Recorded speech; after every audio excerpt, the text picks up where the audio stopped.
Good afternoon, ladies and gentlemen. I would like to welcome you to the formal session of the Management Board of the European Food Safety Authority in Brussels under the Belgian presidency.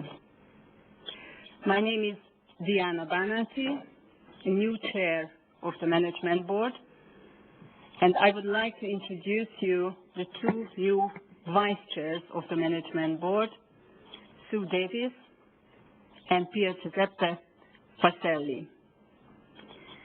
I would like to welcome the Executive Director, the four directors of EFSA.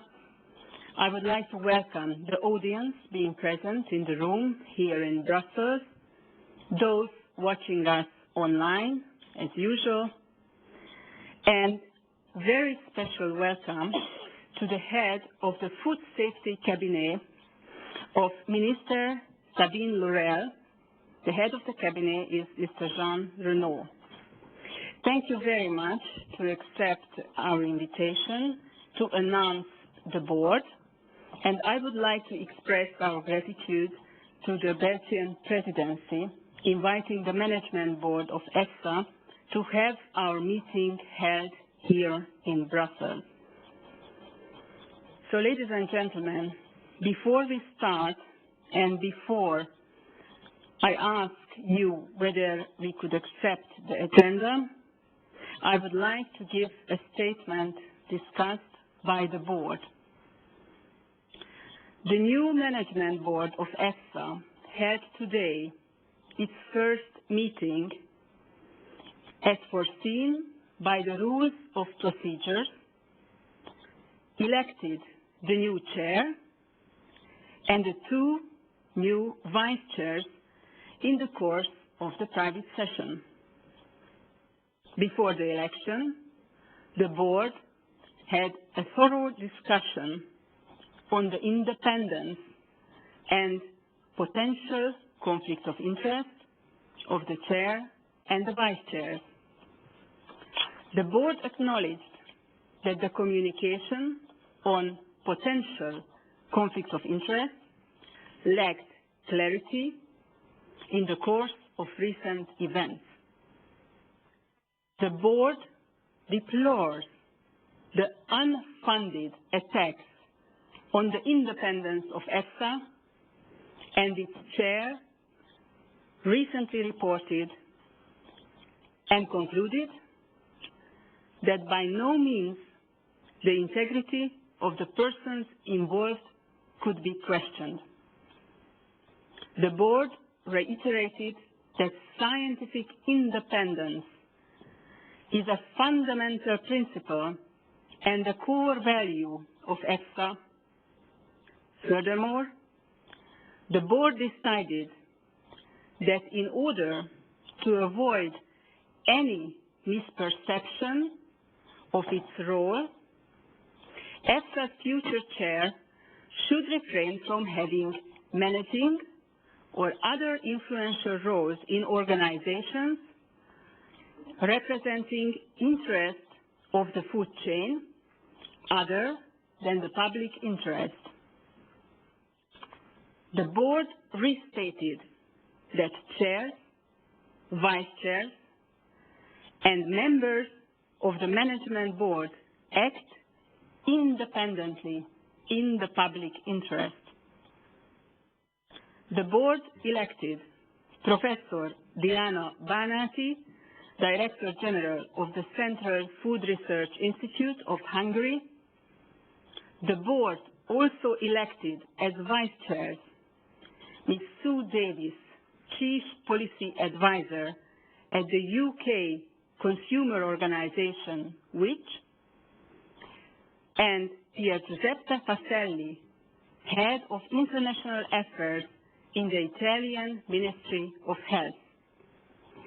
Professor Diana Banati has resigned from positions which may create a potential conflict of interest with EFSA's activities. This was the statement of the Management Board discussed with consensus earlier today. So, ladies and gentlemen, as we plan to have our afternoon session.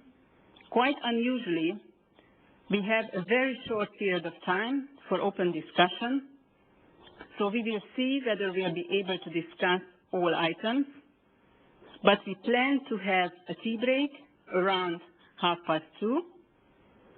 And before I ask the head of the cabinet to announce the board, I would like to ask whether you have any proposal for any other businesses, as we usually do. No? I have one proposal. As far as we discussed the renewal of the audit committee, under any other businesses, I would like to announce that.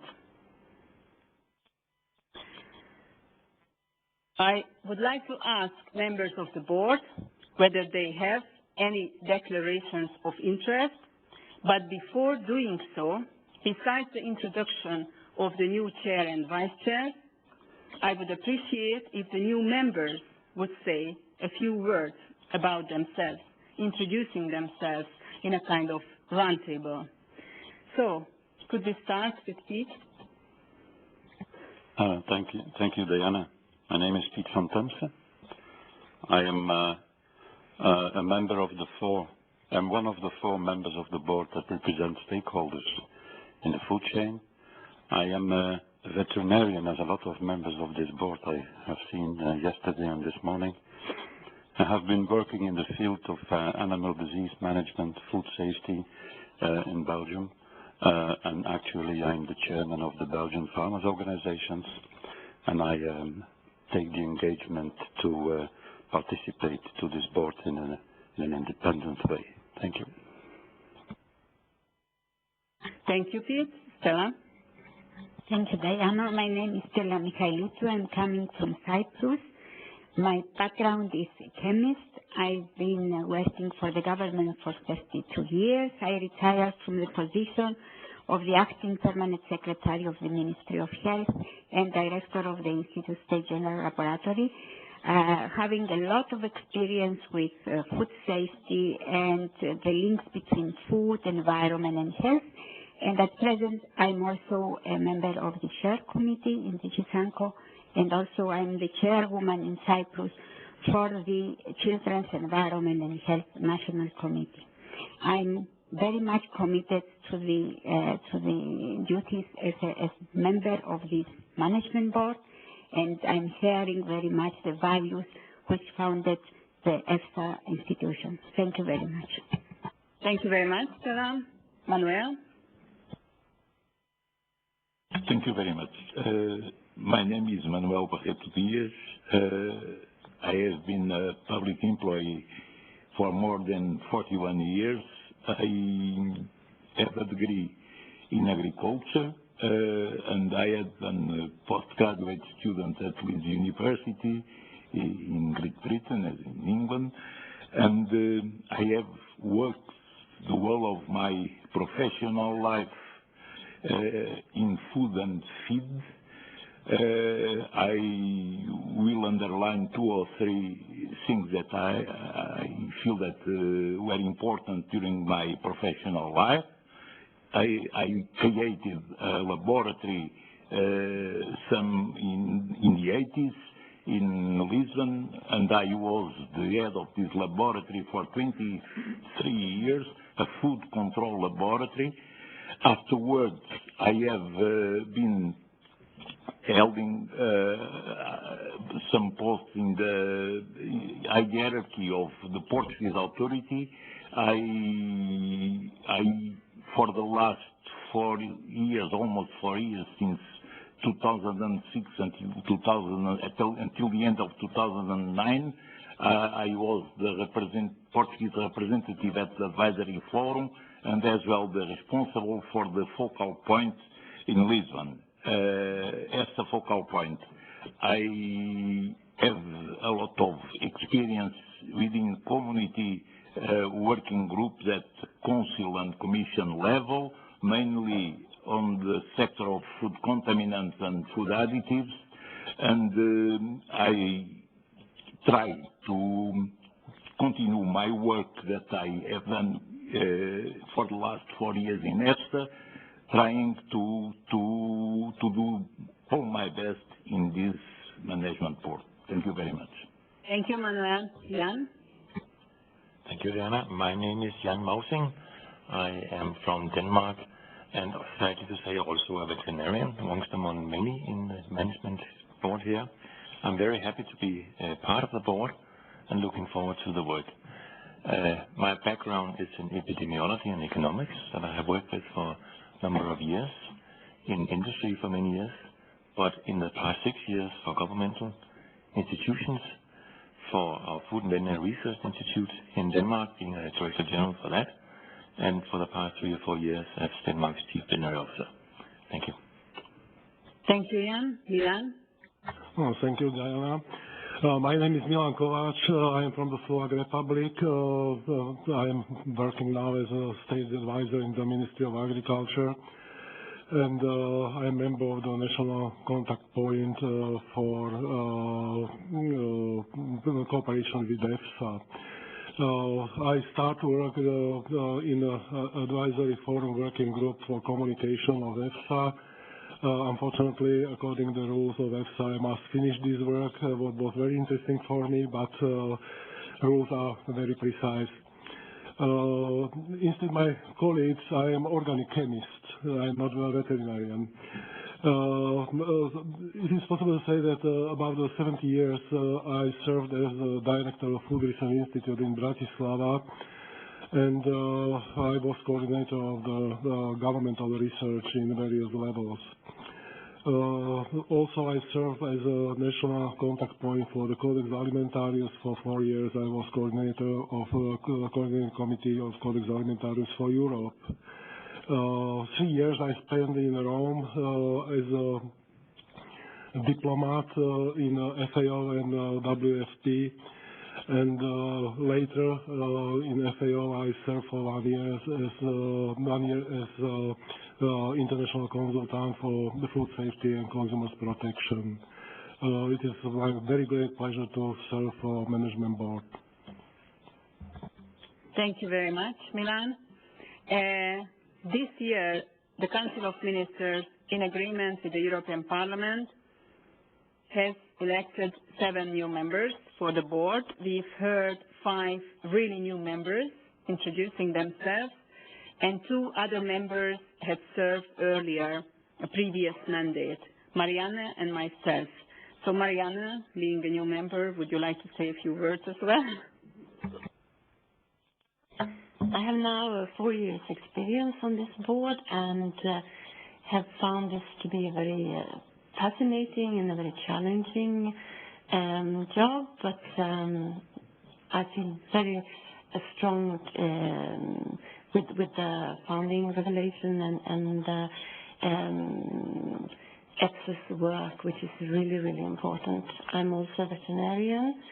I'm an epidemiologist, a professor of epidemiology, and a state epidemiologist in Sweden.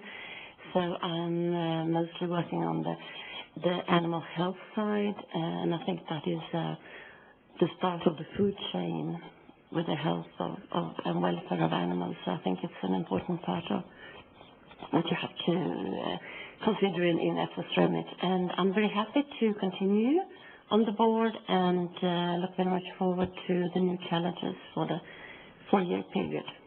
Thank you. Thank you very much. And I'm just not hoping, but I'm sure by knowing you that as being the previous vice chair, then in the future, in the next 2 years, we can very strongly rely on your input as well.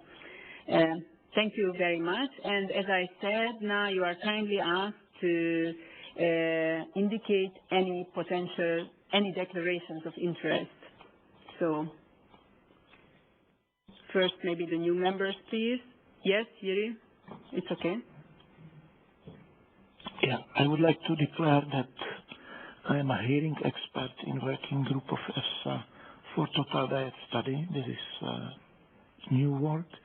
And then I am a guarantee of the discipline nutritional policy at the university, at the medical university in Brno. Those are 2 my new interests. Thank you. If there is no one else, I would like to declare that I have a second mandate as the head and the chair of the Budapest Corvinus University, being the professor at the Department of Food Regulatory Sciences and Consumer Science, and recently becoming the member of IIFOS, the International Academy of Food Science and Technology, being the youngest member now. Oh, yes, please. Well, being a new member, I try to fill in a declaration of interest. I'm the president of a farmers union, and I have a lot of mandates in our sector, and I will be as complete as possible, so everybody who wants to look at what I'm doing outside this mandate has to look at my declaration. Thank you very much. Now we have the honor and the pleasure to have the representative of the Belgian presidency. As I said, Mr. Jean Renaud, being the head of Food Safety Cabinet of the Minister. Minister, Ms. Sabine Larole. So, may I kindly ask you to address the board?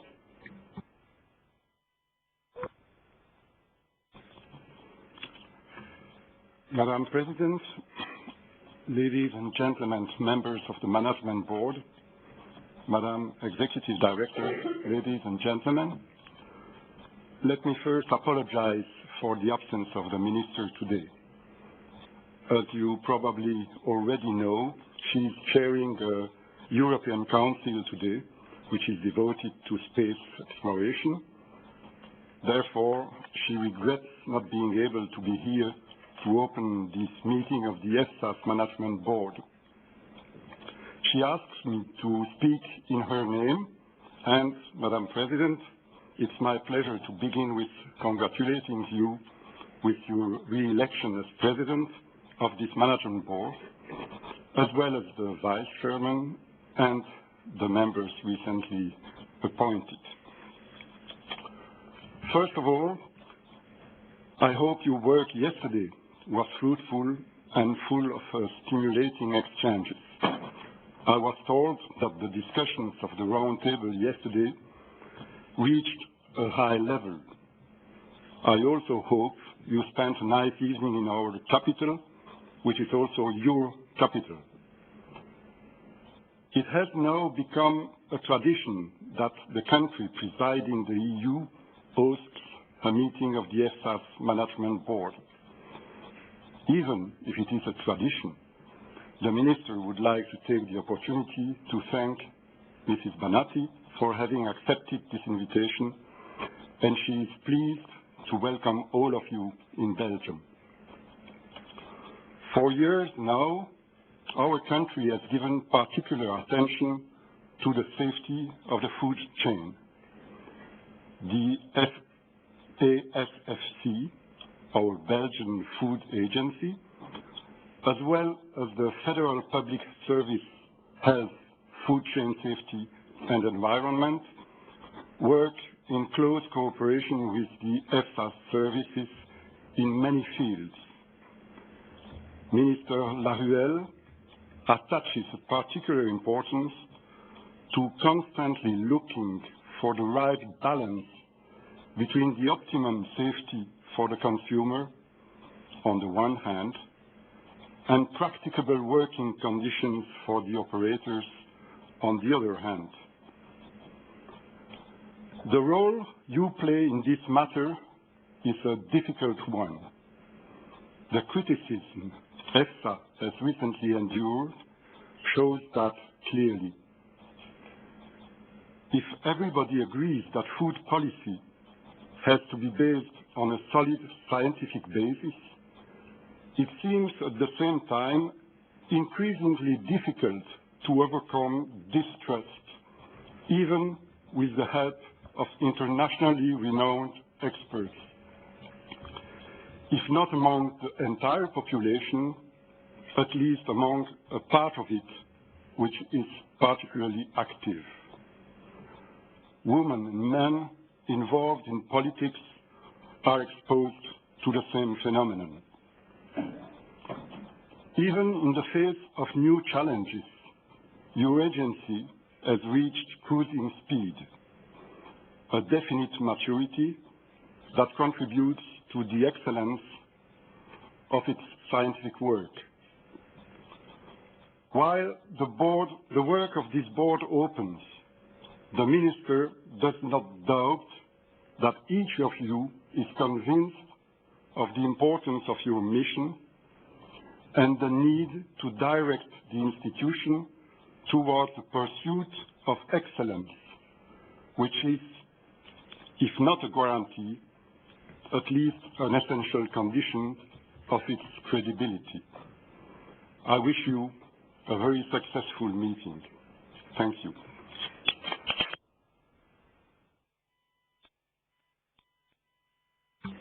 Thank you very much for your kind words and for addressing the board. And this is a great honor that your minister pays such an attention to the work of EFSA. And as you mentioned, if I say correctly, the abbreviation FEFSC, your national agency, has close links with EFSA, and for EFSA it's enormously important to be able to rely on member states and member states' activities.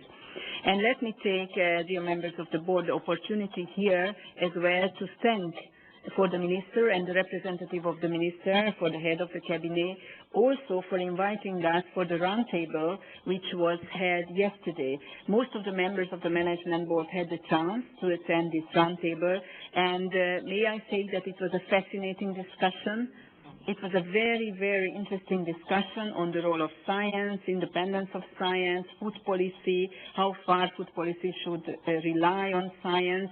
And based on the discussions we had afterwards, we agreed that it would be very interesting to carry on this discussion, even within the board.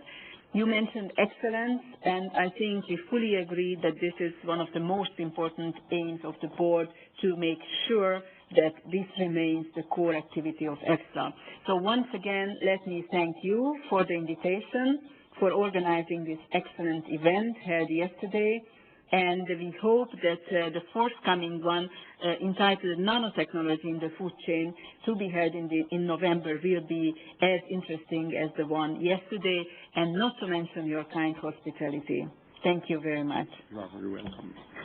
Thank you. So, ladies and gentlemen, now we come to the adoption of the agenda. As I said at the beginning, it's quite unusual that we have only a short afternoon open session, because we usually have a whole day open session, so we'll see whether we'll be able to discuss most of the agenda items. We still have remaining ones. We had our last meeting, the last meeting of the previous board, a long time ago in June, so there is a lot to be discussed. But taken that these are the agenda items, would you adopt this agenda, or do you have any suggestions for modification?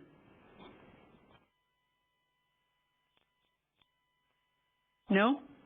If I may have one suggestion, I already said that I need to announce the decision made on the renewal of our audit committee under any other businesses, but my suggestion would be that in case we won't be able to discuss all agenda items today in the course of this short open session, then we come forward to any other businesses, and this will be announced. Is it acceptable? Okay. Thank you very much. So the next item on our agenda is the progress report of the Executive Director. We have received a written document, and as far as we have such a short time today, I will ask Catherine to make it as concise as possible, to allow the members of the board to ask questions, to make comments, especially because of the new members. I suppose they will have several questions. Thank you very much. So, Catherine, the floor is yours. Thank you very much, Diana, and I will for sure follow your advice. You will find on the website, as well as in your handout, a comprehensive PowerPoint presentation, and I will present to you a shorter version so that, as you say, we can have a longer exchange of views. Just to let you know that this report refers to the period of the summer, so July, August, and September. So also we have included here summertime. You will see that we were rather busy.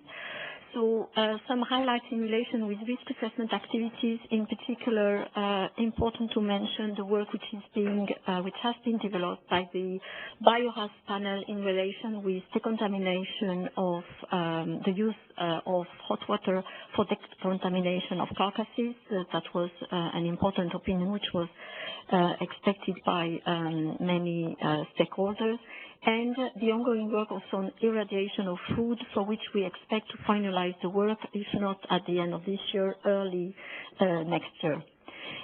You may have noticed also that we have issued our opinion on the toxicity of bisphenol A, the CEF panel.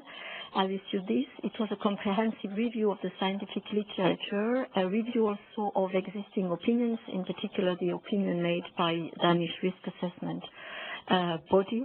And we will follow up with this since EFSA will contribute to the international workshop which will be organized in the coming weeks by WHO, where we will be represented. Next, please. On claims, just to highlight that we are still delivering on Article 13 list of health claims, the so-called general function claims. Here you may have noticed that we have issued yesterday the third batch of opinions.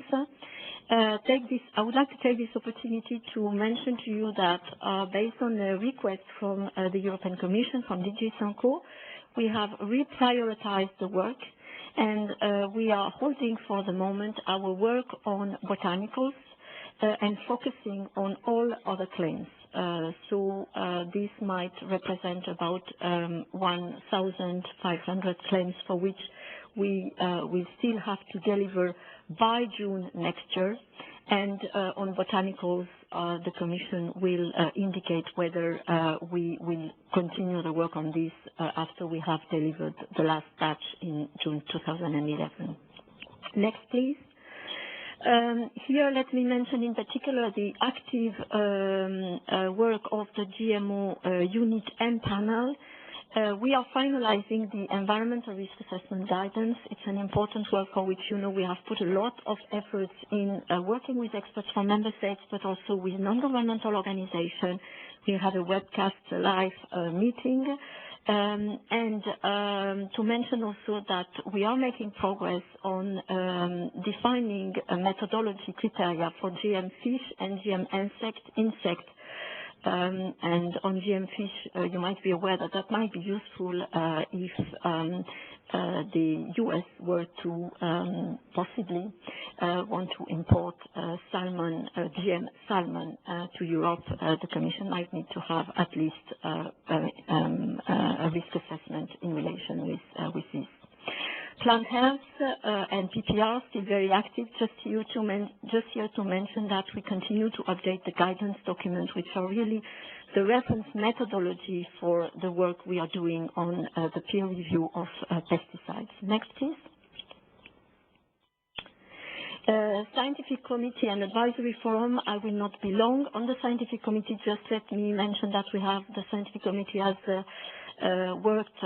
provided support to us on a statement on animal cloning, since the Commission wanted to update our statement, and that also had initiated some coordination work in relation with endocrine active substances, which, for example, bisphenol A might be one example, on which EFSA is developing activities in order to be able in the coming months to issue risk assessment or review of a report that is going to be sent in relation with pesticides in this area.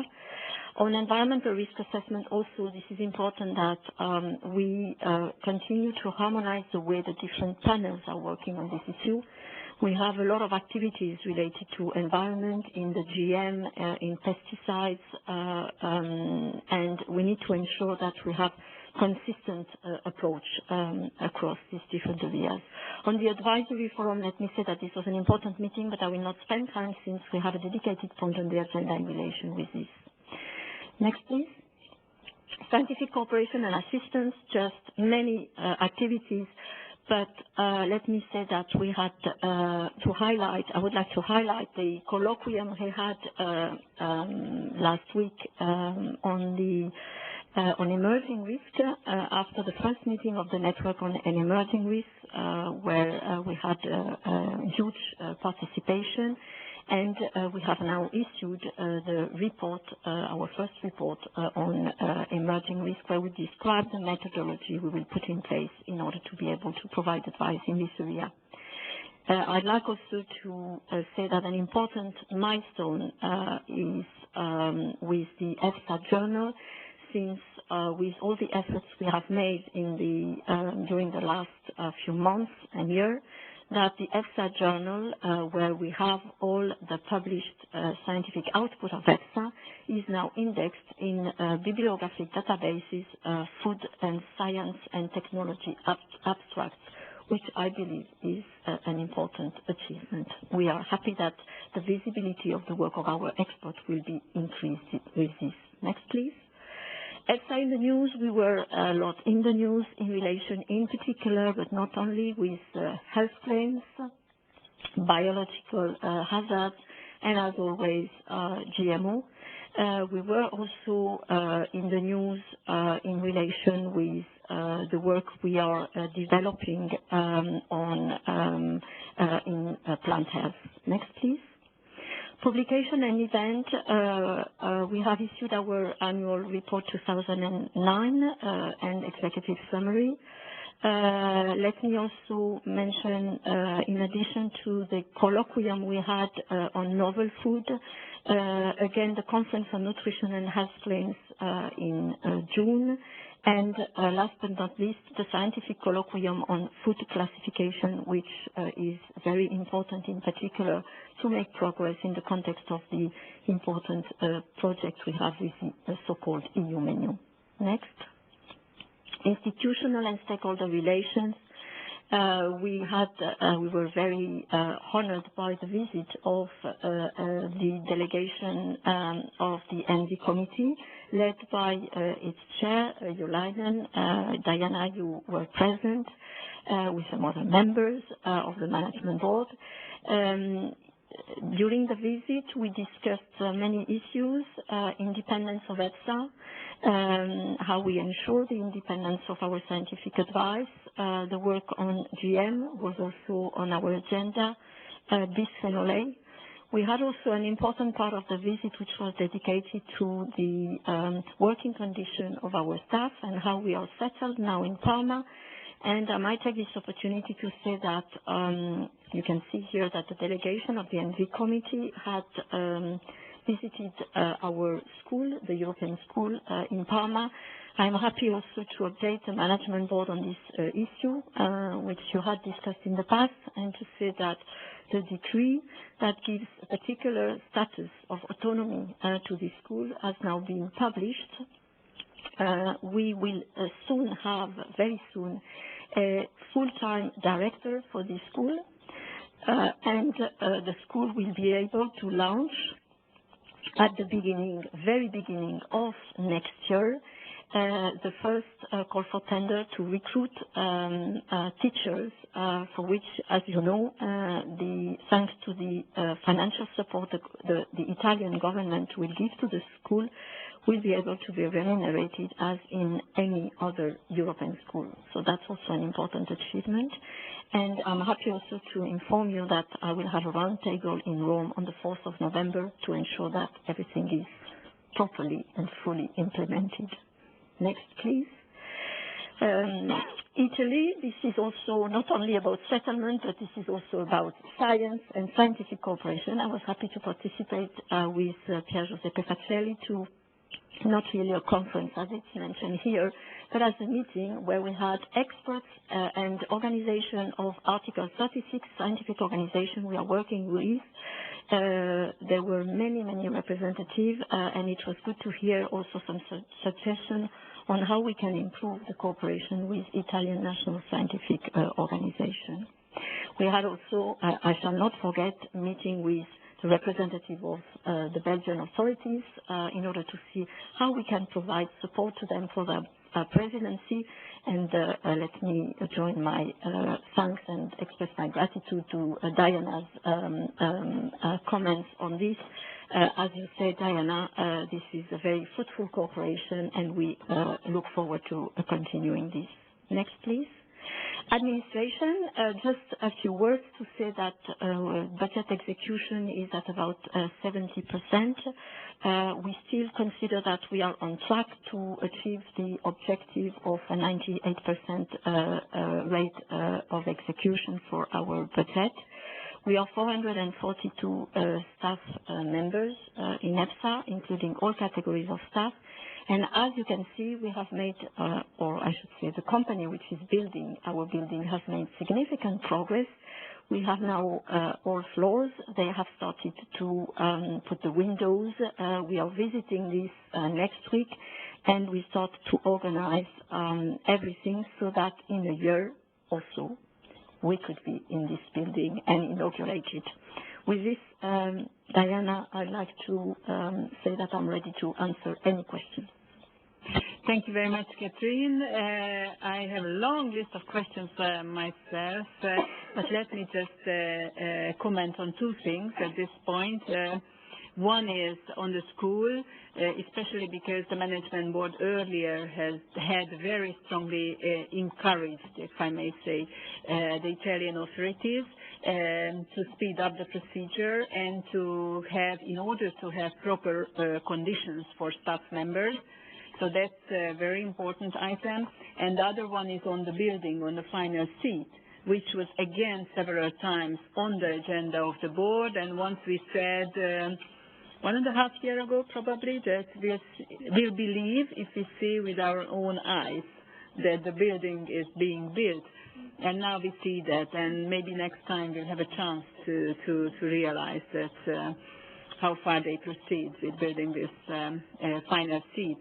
So the floor is open now for questions or comments, because I'm sure that new members would have questions regarding the issues mentioned or written in the written progress report.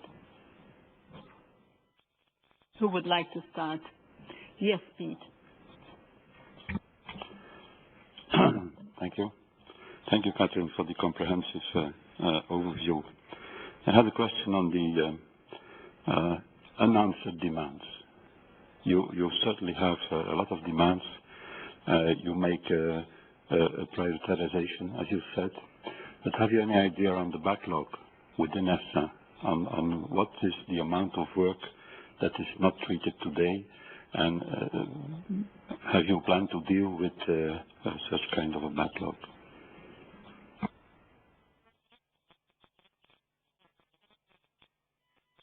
Shall we collect some other questions, or if there are not, then please, Catherine, respond.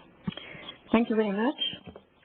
So we have now put in place a system by which we agree, we discuss and agree with the European Commission on the priorities, because as you say, we receive many requests, sometimes with very short timelines. We also have, in relation with application, we have regulatory deadlines. So we have put in place a system by which every 2.5 months, we agree with the Commission on the priorities. This is what we call our roadmap. So at the moment, I wouldn't say that we have a backlog, because we have been able now, for all the work that we continue to receive every day. We receive every working day at least 2.5 mandates from the European Commission. So for the ongoing work and for the initial backlog we had, because at the beginning of EFSA, obviously you had to set up, the scientific committee and panels. So we had accumulated a bit of a backlog. So we've been able now to have agreed priorities with the Commission in all areas, including those very old, I would say, work, like the review of the food additives, for which, for example, we had received 700 projects to assess. What we are missing, I believe, is a bit more anticipation, because the priorities, we agree with them, are mainly, not only, but mostly on a yearly basis. I think what would be important for us is to be able to allocate properly resources, to have a more medium-term approach, and to have at least a visibility for the next 3 years. And this is what we have been working on with DG Sanko and with the advisory forum, where DG Sanko has helped us to identify what can be anticipated in the next 3 years in relation with application and other kind of work. It's better, but it's still not absolutely, I would say, accurate. In particular, for example, I can mention that in the area of contaminants, we had received recently a high number of new requests. So it's also difficult, I understand, for DG Sanko to fully anticipate all the work. So what we aim at doing at the beginning of next year is to include the medium-term priorities in this roadmap, so that I would say for the medium-term priorities, every 6 months, so at least twice a year, we are able to update these, and then we can properly allocate the resources. Thank you. It was Marianne, and then Pierre Giuseppe. Marianne. Thank you, Madam Chair. I would once more, as I have done so often, congratulate you for how you carry out consistently good work in a hard situation with a very big workload, and it's always very impressive when EFSA's progress report comes to us that you have achieved so much since the last time. When I read the report, I just had a reflection that I'd like to share with you, and that was both when you talk about the panel on dietetic products, nutrition and allergies, and also later when you talk about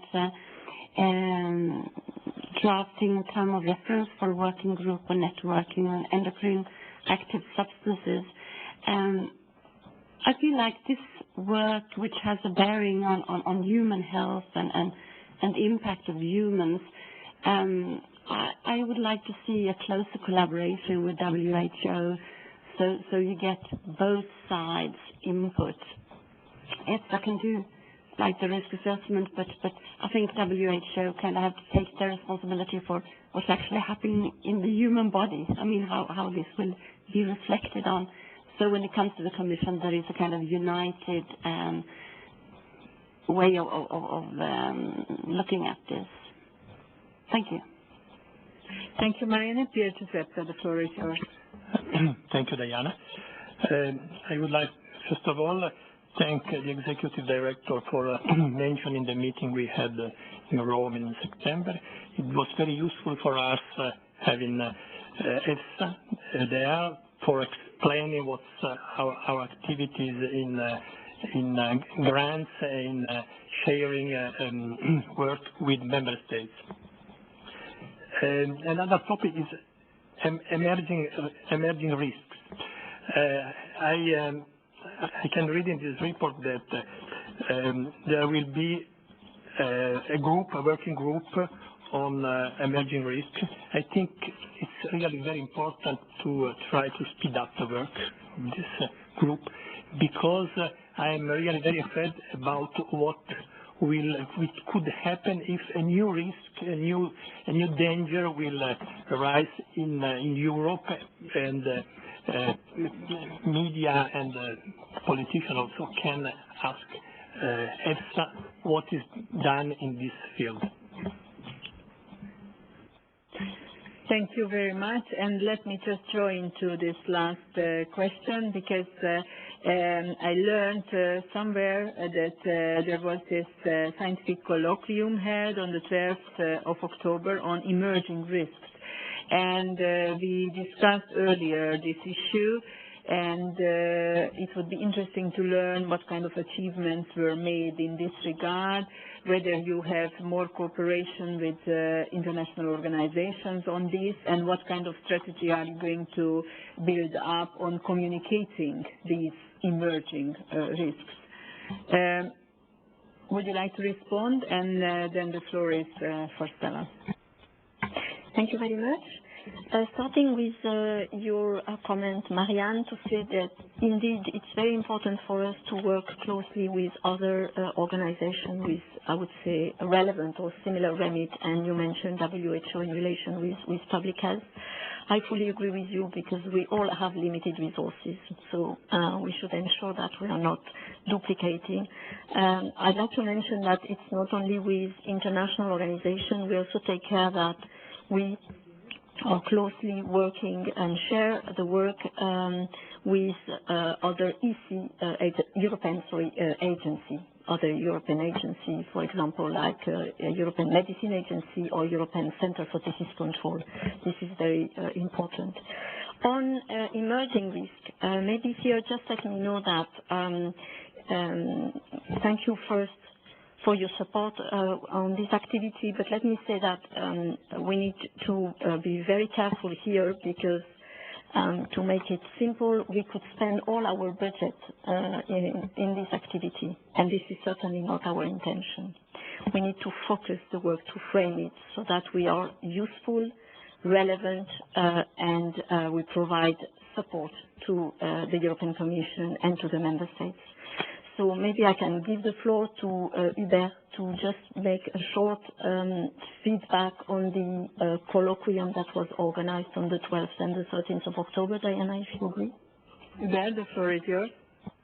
Yeah, thank you, Chair and Catherine. As stated at the previous management board meeting, the colloquium is one that is typical for the colloquia series that EFSA has, where we bring expertise from the whole world, and indeed very international, to help us think about methodologies. So again, I confirm that it wasn't about finding the next emergency, but it's about developing gradually the methodology in indeed a very balanced way.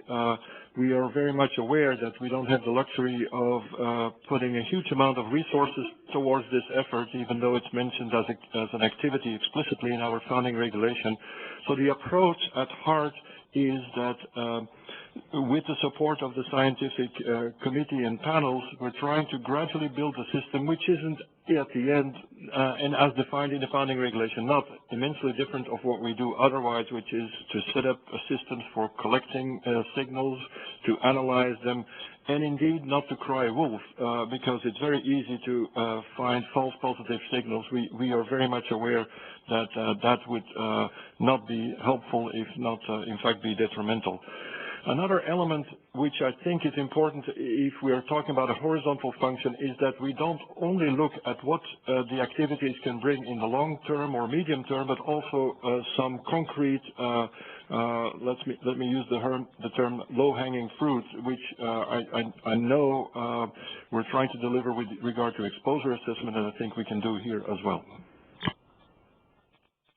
Thank you very much. And regarding the communication strategy, I mean, I didn't want to say explicitly, but how can you avoid over-exaggerating or being seen over-exaggerating a potential risk? I think a key element is that when you find a first indication of a signal that you say, well, what is needed? And that could be very often, for example, in Article 36, where you want to collect some more information. And we also have set up a filtering system whereby gradually things are filtered out, and there is no need to go on our website every week to say, well, then now we're working on this potential and that potential, because that's not helpful to anybody. It's a gradual fact-finding evolution, and very often I think it leads to a request for a bit more information. Okay, thank you very much, Hubert. The floor is for Stella and Damian. Diane. First of all, I would like also to congratulate the Director General and his staff for this impressive work done in a very well organized way. I have only one question in relation to the nanotechnology issue, which is an emerging issue in relation to food safety. And as far as we know, there is a lack of appropriate methodologies, both for the analysis and also for the risk assessment. So I would like to know how EFSA is planning to intervene in this area under the remit of developing new methodologies for risk assessment. Thank you very much. Thank you. Jan? Thank you, Diana, and thank you again to Catherine's report. It's really a pleasure to read the report.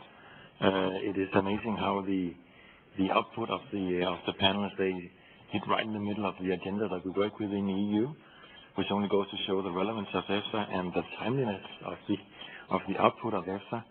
And I have actually only one small suggestion to make, so perhaps to make it more user-friendly for the board, and that would hinge on to what Pete mentioned earlier. It would maybe be helpful if the executive director put in a small abstract in the beginning with an assessment of where you think you're at compared to where you should be at that specific point in time. Are there any things that worries you that you would like to share with us that is not exactly present when you look into all the details? So perhaps an indication of your key performance indicators in the beginning would be helpful for a future update of this very important document. Thank you. Thank you. Sylvain, would you like to say something again? Okay. Anyone else for comments or questions? So would you like to respond on the nanotechnology one? Thank you very much, and we certainly follow up with the suggestion that was made by Jan. And maybe we can take advantage of the presence of the chair of the scientific committee, Vittorio Silano, to give maybe some update on the nanotechnology, if you would agree, Diana. Okay. Vittorio, would you like to add something? Yes, thank you so much for such an opportunity. Well, first of all, I agree with the way this issue was presented. In fact, it is a very complex new area of work, and also it's a very important issue for particularly for food and feed. Well, the experience, as you all know, not only in EFSA but also in other relevant agencies, in assessing risk of nanotech is very limited. We altogether had only 2 applications so far. So in practical terms, the work is really starting almost now. However, EFSA has devoted quite a lot of attention. A report and opinion was produced in 2009 to put the whole issue in the right perspective and context. And now we have a working group that will probably conclude the second opinion on nanotech by next month of March or April at the latest. And this deals particularly with what approach to take to assess risks of nanotech products and materials in different areas. So altogether, I am quite confident that in spite of the many scientific challenges, during the next couple of years, the situation will be completely different, and quite a lot of experience will be available and make possible sound assessments. Thank you so much. Thank you very much. Yes, Milan? I want to express also my congratulations for very interesting report, and for the time reason, very shortly presenting. I attend 14 colloquia which deal with the classification of food. There were several recommendations. My question is, do these recommendations, where these recommendations evaluate, for example, these technical problems and human problems for preparing center for the food database, which as it was decided will be in EFSA. There is a question about comparing of a system which is preparing by the EFSA with another systems in food classification, as in the, for example, Codex, or as in Eurofir program, and so on. It is half year after. Was done some work in this matter? Or? Hubert, would you like to respond? Sure. Thank you for highlighting this important colloquium. And as typically is the case with a colloquium, then the recommendations are being picked up, and we have a working group that is aiming to finalize its work, and that certainly is the objective of the colloquium, that then these recommendations are taking on board. Besides, the working group results will also still be put out for consultation, and further input will be made there, because it's extremely important to gain consensus from all involved, and there are many stakeholders in this one. Thank you. It's Paola, then Manuel. Paola. Thank you, Mr. Chairman. So I would like to make a comment regarding what Katrina said, that it is important for EFSA to be able to predict and to foresee the amount of work. Because here there is a part of work which can be predicted, and there is a part which cannot be predicted. So when we work in terms of legislation, clearly the legislation usually takes 1 or 2 years to be presented, at least minimum 2 years to be adopted, if not 3 years. So we can predict with a time span of 5 years, when you speak about revision of legislation. So here, and we make an effort, and we try to work with Catherine in order to target new legislation in a way that we know in advance what will be the role of EFSA. But so this is what is predictable. But we know that there are a lot of work which is unpredictable. It is the following. EFSA has an important role in evaluating the application for authorization of new products and new process. Here it is important that EFSA maintain a strong capacity, because EFSA is the bottleneck for any innovative product or process. So, and here we know, usually we ask the industry to give us indication of what are the future orientation, but it's very difficult, because in areas like new products, sometimes innovation can go very quick, so you can have a lot of application, or you can have less application. So here we have to accept that EFSA has to react to what is coming from the economic world, because you know that for the European Union to maintain a strong innovation in Europe is fundamental, and EFSA has to deliver on this task. Last point, on the emerging risk.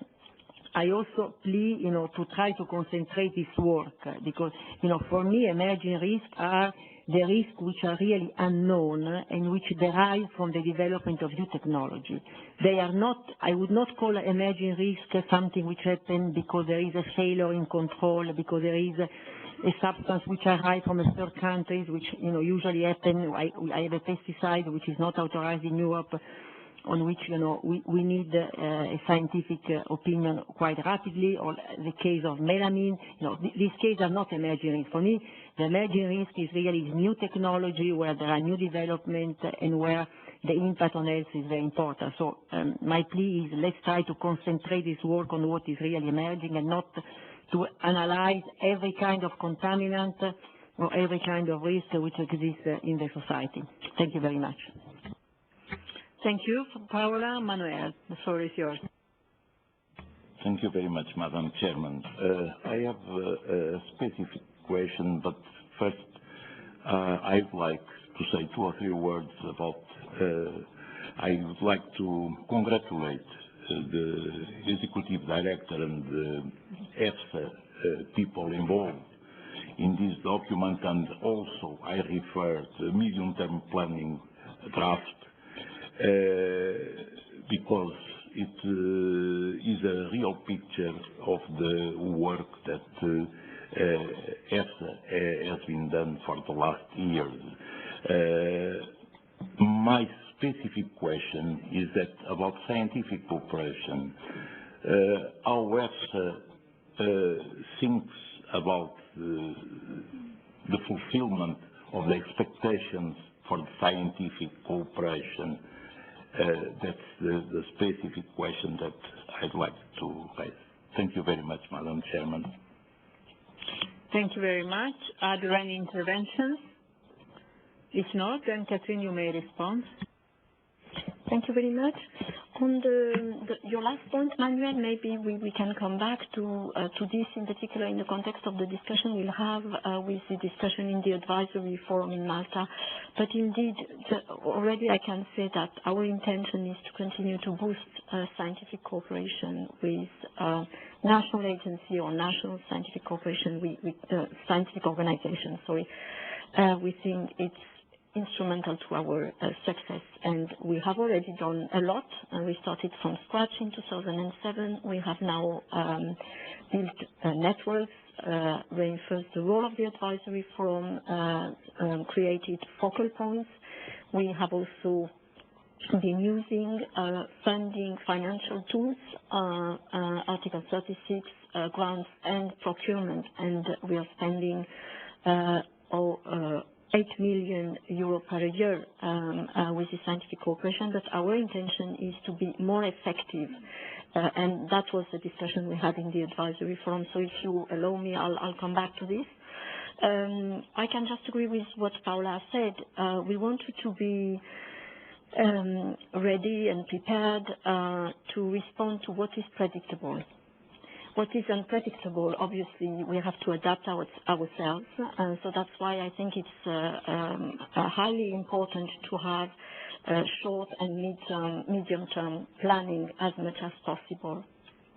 Of course, EFSA cannot be considered as the bottleneck for innovation. We we aim at being the engine for the sustainable innovation. This is a new role, in a way, that has been given to us by the legislator. We are now spending 40% of our resources in this area. We have changed also the way we are working to be able to be more effective and efficient. And I believe this is one of the key challenges that we are going to have in the coming months and years. And I'd like to come back to this also in the context of the discussion we had with the advisory forum and with Commissioner Dalli in Malta. Thank you. Are there any questions or comments? May I just have one regarding the novel food regulation? Any changes foreseeable regarding the legislation would have any effect on EFSA's work? That's one question. And are there some other new mandates for EFSA, like in case of animal cloning, when you already had an opinion published and then you got a new mandate to provide another opinion?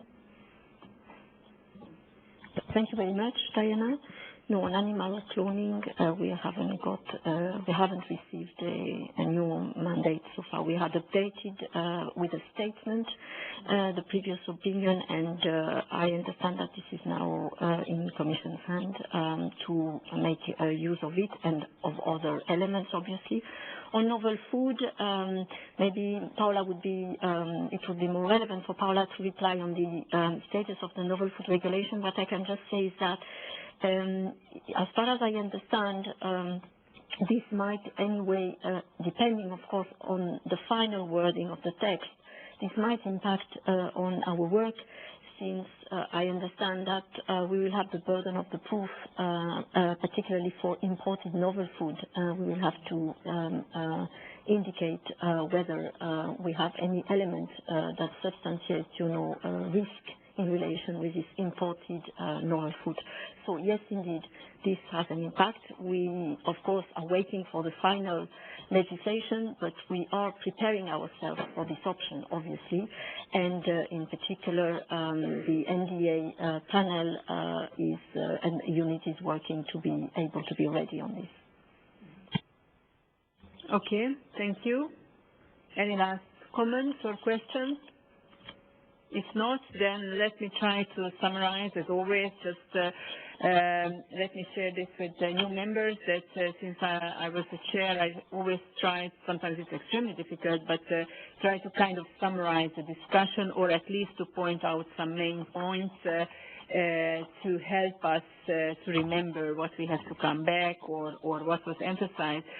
So, as always, as our usual exercise, the board congratulates to EFSA and for the experts on the achievements. And as Jan was pointing out, the work of experts is very, very important. And for this reason, after every management board meeting, we pointed out how much the board appreciates the work of experts in the panels, working groups, scientific committee, and we always ask the chair of the scientific committee to deliver this message to the members.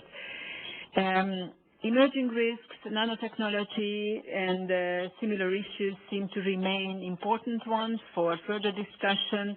And what was emphasized that regarding emerging risks, EFSA should concentrate resources and focus on emerging risks as understood, as how it was explained. Midterm planning is crucial, that was emphasized again.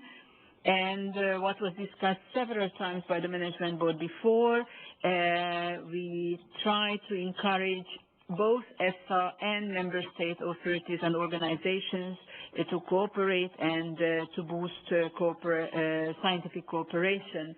And this is just an occasion to remind ourselves that the board decided that, if I recall correctly, probably in March, we mentioned the March meeting, when we supposed to have a joint meeting with the advisory forum. So that would give an opportunity for both national food safety agencies representatives, members of the advisory forum, and members of the management board of EFSA to change views and to try to make this cooperation even more efficient.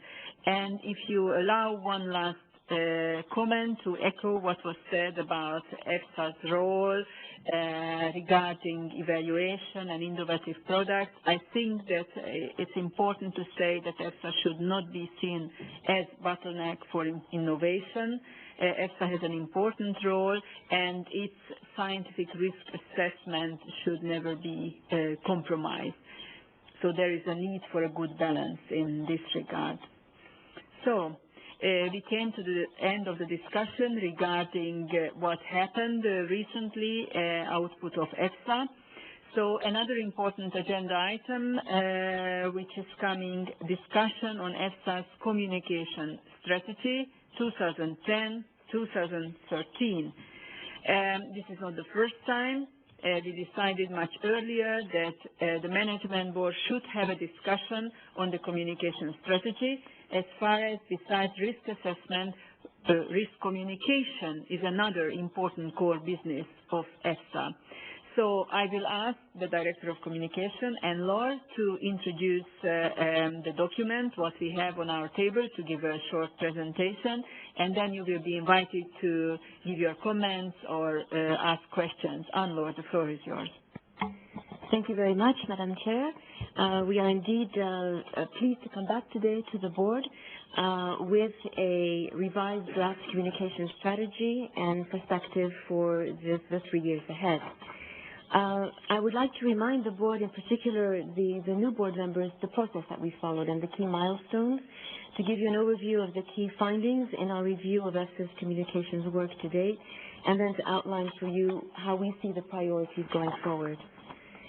So EFSA, as you know, of course, has a clear mandate for its communications laid down in its founding regulation, and we, at the board's request, in fact, early on, defined EFSA's communications approach and strategy, and that strategy was adopted by the board in 2006. We since have wanted to take stock of the important both internal and external developments concerning EFSA, notably also the priorities laid down in EFSA's strategic plan, and undertook, therefore, a review of our communication strategy. And this began over a year ago. In October last year, we had a preliminary discussion with the board, and we validated with the board the methodology that we would follow in reviewing EFSA's communication strategy. As part of that review, we commissioned a piece of research by an external consultant, which we called our target audience research. This was qualitative research, and it was to assess more broadly, not just for communications, but how our key partners and customers and stakeholders viewed EFSA, viewed our work, our outputs, including communications. We then took to the board the draft strategy in March, and that strategy was endorsed for public consultation, barring integrating a few comments, which of course we did. We then published the draft strategy document for 2 months on the EFSA website. We had a public consultation. We also, in the summer, we commissioned a Eurobarometer on food-related concerns. We had, in fact, commissioned such a Eurobarometer in 2005 with DG Sanko, and we decided to repeat that in order to have fresh data on consumers' perceptions on the safety of foods, risks associated with foods, and more generally their perception also about the EU food safety system and the role of public authorities. So that work, the final report remains to be published, I should say, so that will be forthcoming in November, but we have already integrated some findings in the review, which you'll find reflected, or you did find reflected, I'm sure, in the strategy. So today we are here to present on this final draft strategy. This is just an outline then of the review and the methodology, what informed the review. In addition to the research, which I've mentioned, we also, of course, analyzed our own results. We looked at media monitoring and pickup and uptake, and we looked at web statistics to get a better understanding of who comes onto the EFSA website. We ran a web user survey also, which has been quite informative. Throughout the process, we had, in addition to the public consultation, a targeted consultation with all of those who are involved and interested in supporting EFSA in its work, our scientific committee, of course, whom we serve in communicating the outputs of the scientific committee, the advisory forum, the working group on communications, our advisory group on risk communications, which includes a small group of social scientists who advise EFSA and provide a more academic perspective on our work, and stakeholders. So I just want to mention that because all of that input has been very helpful indeed in preparing the draft that we have submitted to you. So what have we achieved in the 3-year period that we assessed? Well, we see indeed that the uptake of EFSA's communications work reflects the growth, the breadth, the diversity of our scientific output, and we see that coverage on EFSA over this period, visits to the website, subscribers to our e-news, our electronic newsletter mailings, all have doubled in those 3 years. Catherine has shown some headlines earlier today, and indeed every day there is reporting in the media about EFSA's scientific work, and as EFSA tackles some very topical areas such as health claims or materials in contact with food such as bisphenol A or heavy metals in the food chain, antimicrobial resistance, etc. This indeed attracts media interest. What have we learned with respect to the target audience research? Well, you have seen also the full report of that research. But with respect to communications, we were comforted to see that, in fact, EFSA is perceived by our stakeholders and key partners as a good communicator. We're seen as a reference by many, with some say massive output. Our partners, customers, have a rather holistic view of our communications work. They see a continuum from the science to communications quite logically. We were comforted to see that they felt that coherence between risk communications of the risk assessor and the risk manager has improved over these years, and that in the main people felt that we have the right tools in place and really recognize our website as being the core pillar, indeed the guarantor of transparency, but the core pillar of EFSA's communications activities. But of course, there's opportunity for improvement. There always are, and it is important for us to listen to that and to take heed. And we heard quite clearly that people telling us that we needed to be simpler where we can, as much as we can, to be clear in everything that we do, in all of our outputs. And there was a strong consensus that we should seek to strengthen our outreach in the member states in cooperation, of course, with the advisory forum and other groups working actively in this area in the member states. And indeed, what also came forth in the public consultation, which I'll come to in a minute, is that people are wanting us to communicate not only more clearly on the science, of course, that's always a challenge, but also how we work. So to let people better see into EFSA and to better explain, well, what is risk assessment and how do you go about doing this? So that is indeed a focal area for us going forward. Now, in this next slide, I just show some highlights from the future Eurobarometer to be published. Of course, as we all know, EFSA was established as part of an overall program to rebuild confidence of the public in the food supply chain and in the EU food safety system. We have our role to play, and it's important for us to have a pulse check on what citizens think. And as we asked the same question in 2005, we asked, suppose a serious food risk were found in a food you eat regularly, how much confidence would you have in the following sources? So we had a range of sources. And we see there that, from EFSA's point of view, we're comforted to see that both scientists and the national and European food safety agencies are well placed as trusted sources of information on such risks.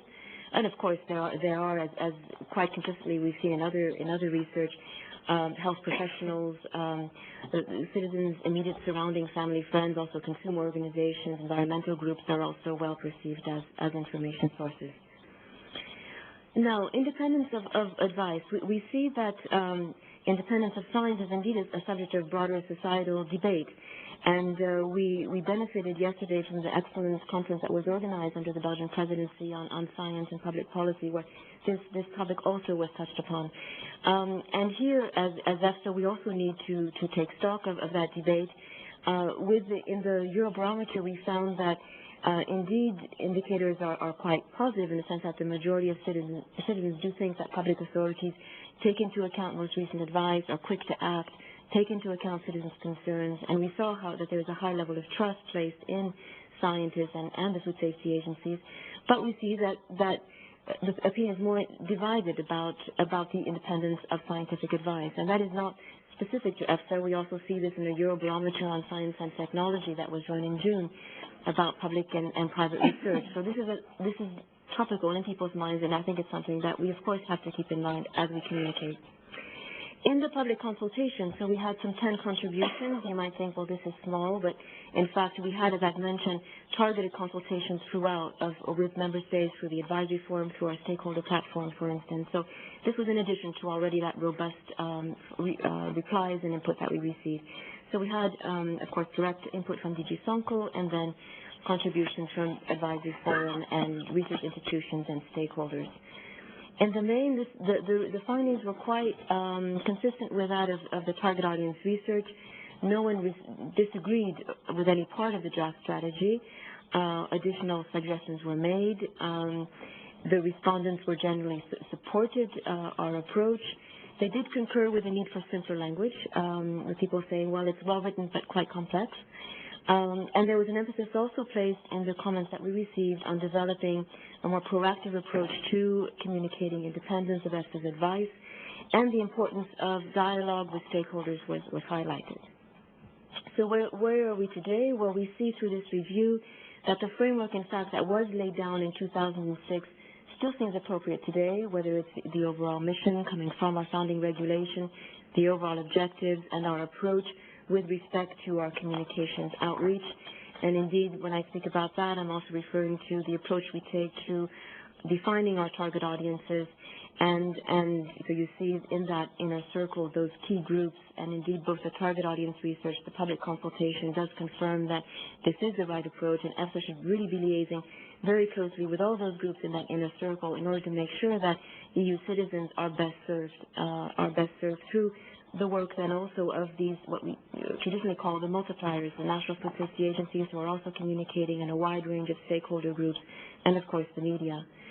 We also ran this year a survey, a web user survey, and we saw that the actual statistics in terms of who comes onto the EFSA website is quite consistent with the target audience strategy that we have, and we had, if you add them up, about 70% of those visitors indeed come from public authorities, scientists, industry, and media and NGOs. So when we look forward, what do we see? Well, we think that, of course, eager to hear your comments, but that we appear to be on track with respect to our communications approach, but we see really some key opportunities going forward. That is of continuing to improve the simplicity, but really the relevance, the meaningfulness of our communications for all those various groups with whom we communicate directly. We need to consider and continue to promote the independence of our advice and recognition of that independence, and continue to expand our outreach to informed lay audiences through closer cooperation with member states. So we have then defined this through a series of strategic priorities, which are about continuing to build relevance, understanding, awareness of EFSA and its role and its work. I've mentioned already independence, enhancing outreach, coherence, which is critical, and dialogue with stakeholders. And all of this indeed needs to be supported by strengthened capacity. We have more and more outputs, as you hear every day, more and more scientific outputs that deserve also communications. We need to work efficiently and make sure that we are communicating in the most impactful way. And so one of the approaches that we would like to suggest in future, in addition to the approach which is to consider each individual scientific output, but to implement also a more thematic approach. And so to define some key thematic areas reflecting both consumer concerns and public health priorities, where we would endeavor to adopt and propose a more campaign-style approach, so a more thematic approach in a given area with then key milestones that could be utilized for communications opportunities. And these thematic areas we propose would be defined, of course, in coordination and discussion with the member states and the advisory forum. And we believe that such an approach would help to increase the impact and effectiveness of EFSA's communications, would help us also be more meaningful and relevant, because through this, others and indeed ultimately the EU citizen will better understand how this all fits together and how we're addressing some key public health issues. It should facilitate also dissemination of consistent messages, particularly if we work very closely with the member states in this area. Cooperation here will be key. And last but not least, will help us have a more efficient and effective use of our available resources. So with that, I will close, and of course I'm ready to hear any questions and comments that the board might have. Thank you very much, Anne-Laure.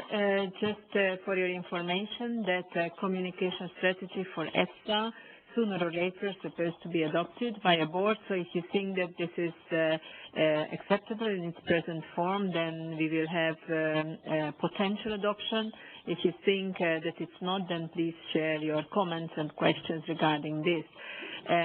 Sue, Yuri, Paola, and Stella and Jan already indicated that they would like to intervene. So Sue was the first one. Thank you very much, Diana, and thank you, Anne-Laure, for a very good presentation and paper. I had a few comments. I think the main one was really about the balance between how much the strategy is about communicating to people and how much is about communicating with people. Because the way I read it, there's quite a lot, which is obviously really good, about how you get out information about how EFSA is doing things and tell people that EFSA is independent and producing high quality work. But I thought there needed to be a bit more in about actually demonstrating that. And I think the last time we discussed the strategy, we also discussed it at the same time that you presented the findings of the survey that you've done of stakeholders. And one of the things that came across really strongly, whichever stakeholder group you were talking to, was that they didn't properly understand the risk assessment process and felt that there were benefits in trying to open that up.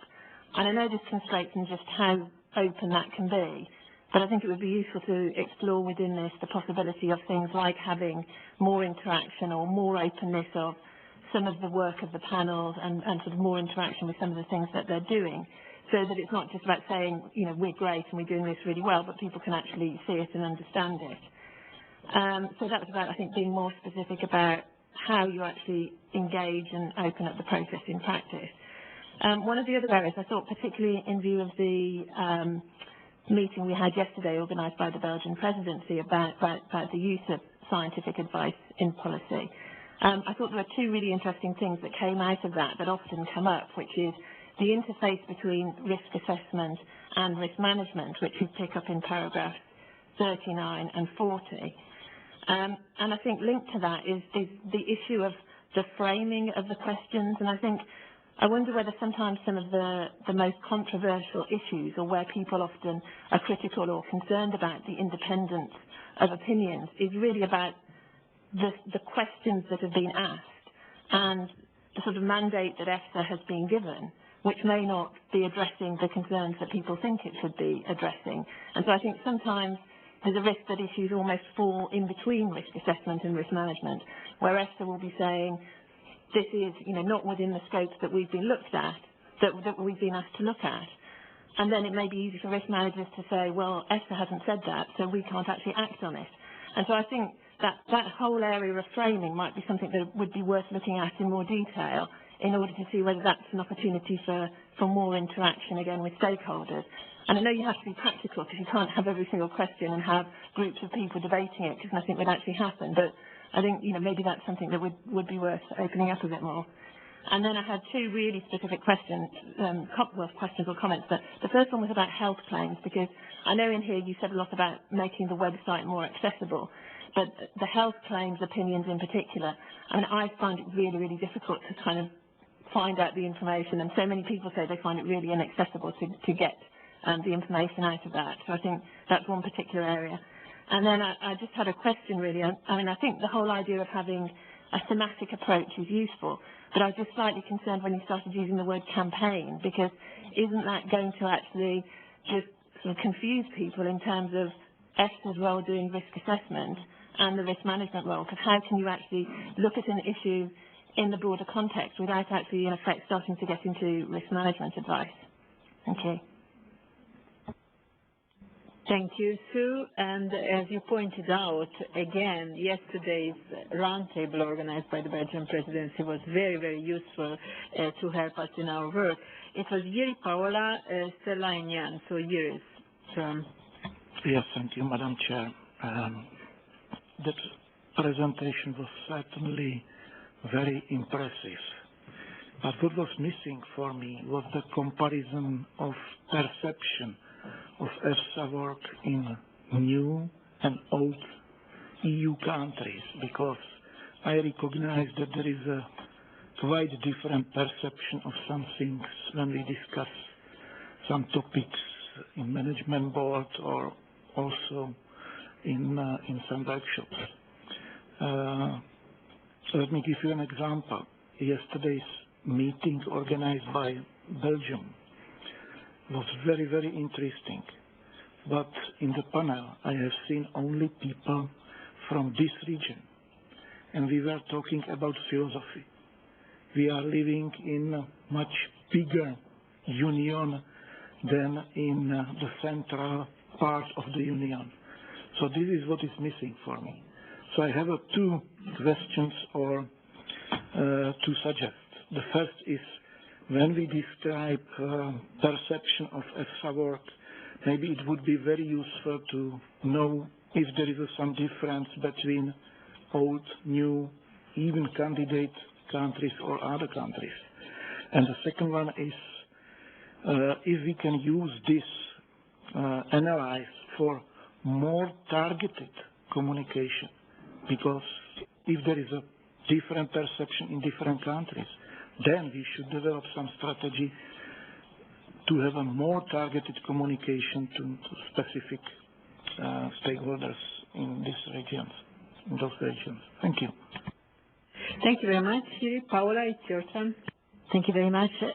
Thank you for this paper, which is, the member of the board which are here today for the first time, they don't know that this paper has been already the subject, of many discussions, and I think that the present version is improved.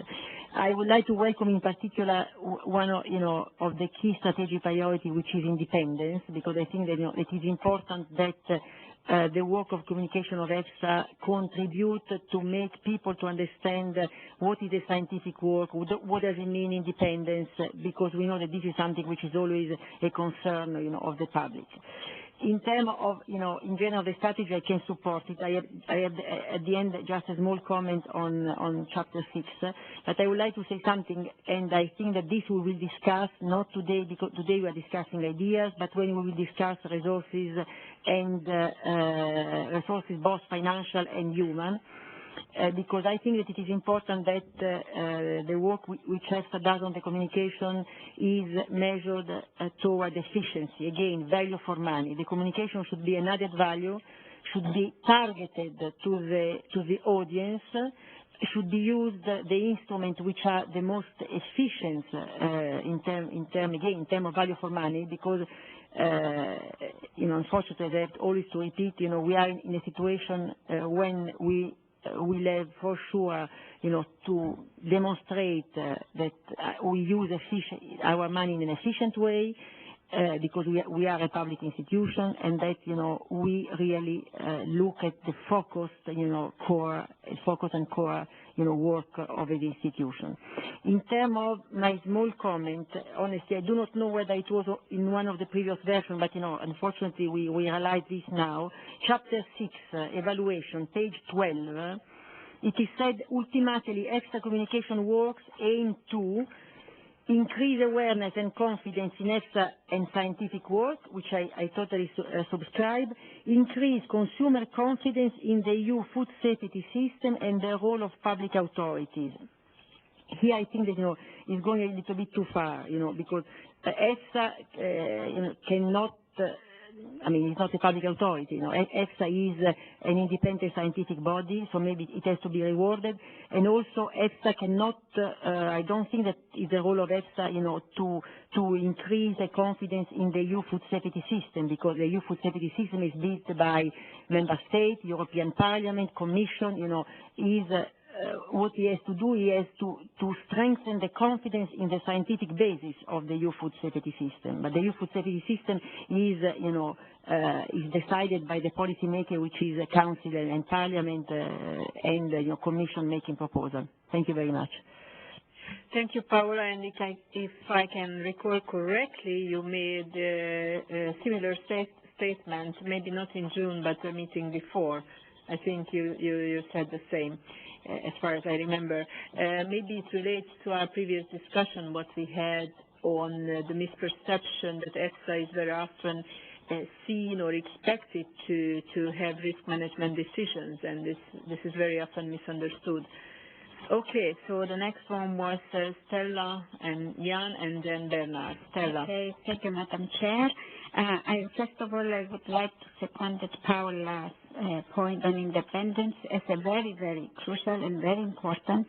And I think here EFSA should invest a lot in proactive presentation of certain areas, of certain processes, how we do, for instance, evaluation in certain sensitive areas like GMOs in a very simple way, so that the people know better what EFSA is doing, and not to have afterwards to defend our role.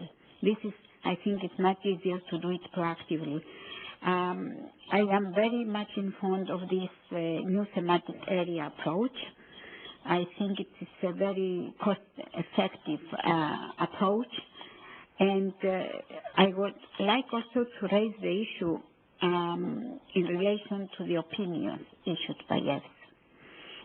Out of my experience, not only from EFSA but also from other committees, it happens often that the summaries which are provided in this opinion are not reflected the real essence of the opinion. I mean, the real status, for instance, of how these results are found, what are the shortcomings of the available data, and what is the potential implication of missing data, of missing of appropriate data. So I think we should consider, if it is possible, that a group of, under the communication directorate, have a look on some of the opinions, at least, especially those which are related to a lot of uncertainties. Have a look whether or not the summary is a real summary of the situation. Not only few things, but because it is obvious that most of the people, most of the risk managers, they don't have time and they don't have the expertise to read all the opinion. So this summary has really reflects in a better way what is happening. And I think sometimes scientists are not in the position to do it very well. I have to say this. Thank you very much. Thank you very much, Stella. What you said would recall what our previous member and previous vice chair, Bart Sangster, used to say or kept repeating regarding understandability and clarity of summaries. And so I just wonder whether the members of the advisory forum may be of help sharing their views. And there is Yuri, was it you who mentioned being a member of, no, sorry, Milan, the communication working group of the advisory forum? Couldn't that be a help? It's just a question. But we have still a list of interventions. Jan and Bernard. Jan, the floor is yours. Thank you, Diana. It's always a problem to present old documents to new board members, and sorry for that. First of all, I'd like to stress that I think that EFSA is doing a splendid job in communication, a really splendid job. And a lot of risk assessment bodies could learn a lot from EFSA, and I've thought so for quite some time. And of course, communication is imperative for your work. I mean, there's no relevance without communication, and you only exert your whole influence through communication. So, of course, we are dealing with something that is very central to the existence of the organization as such. And that brings me to page 9, where you have this target audience figure. I should think that the main effect of all of EFSA's independent scientific work goes through the risk managers and not through other stakeholders. So I should suspect that one should make sure that the communication to all the risk management bodies in Europe, in the Commission and elsewhere, should be your first priority, whereas the communication to other stakeholders perhaps could be your second priority. This is not because I'm a risk manager myself. I'm just thinking, where does these opinions and all this scientific work ends? Who should use it? And I would suspect that the risk managers are the ones that you should have a primary focus on. So perhaps that could be, you could speculate whether that should be reflected in the paper. This does not imply that I do not think that the communication to other stakeholders is not relevant. Definitely not so. And EFSA is playing a role in the public debate, but I think you might reflect on that, and I'd like to hear your thoughts on that. Also, I have reflected on the key strategic priorities that you mentioned on page 4 in the document. You mentioned as the first one simplicity and transparency, and that would indicate to me that you think of the non-risk managers as your prime target for your communication. No, okay. Whereas I miss words such as timeliness and impact of your work. So perhaps you would like to comment. I know that timeliness was a priority in previous documents, and I would like to know why it sort of dropped out of your priorities at this point. And finally, I have a question whether this strategic document would imply any changes in the overall priorities in EFSA's budget or staff level or anything like that, or whether this reflects a way that you would give priority to the, if you will, the current level of your activities. Thank you. Thank you very much, Bernard and Matthias, and I will give the floor to Anne-Laure because you will have an extremely difficult job. I have almost 1.5 pages of the list of comments. So, Bernard. Thank you, Diana. I personally find the document and the presentation very comprehensive and very logic and straightforward. So, with the content, I can support that.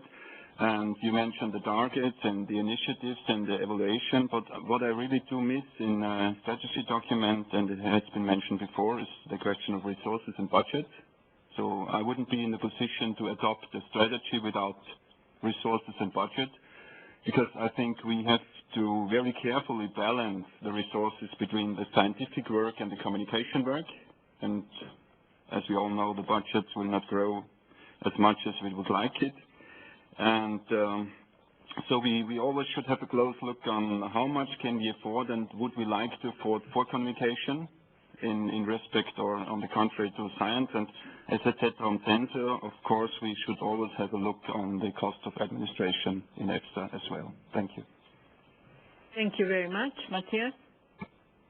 Well, first of all, I think it was a very good presentation. Thank you very much. And if I understood one chart correctly, the chart where you showed the ranking of users of the EFSA website, I think the outcome, at least for me, was very interesting. And the first place was industry, and the last place was NGOs. I think we should think about why this is so. Is it a lack of trust on the side of the NGOs, of trust to EFSA's independence, etc.? So it's always the same issue. We should think about it. Thank you. Thank you very much. So, and Laura, would you be so kind to try to respond to all the comments and questions? Thank you very much, Diana, and thank you for your comments. Indeed, if I don't do justice to the questions, then please come back. So to start with,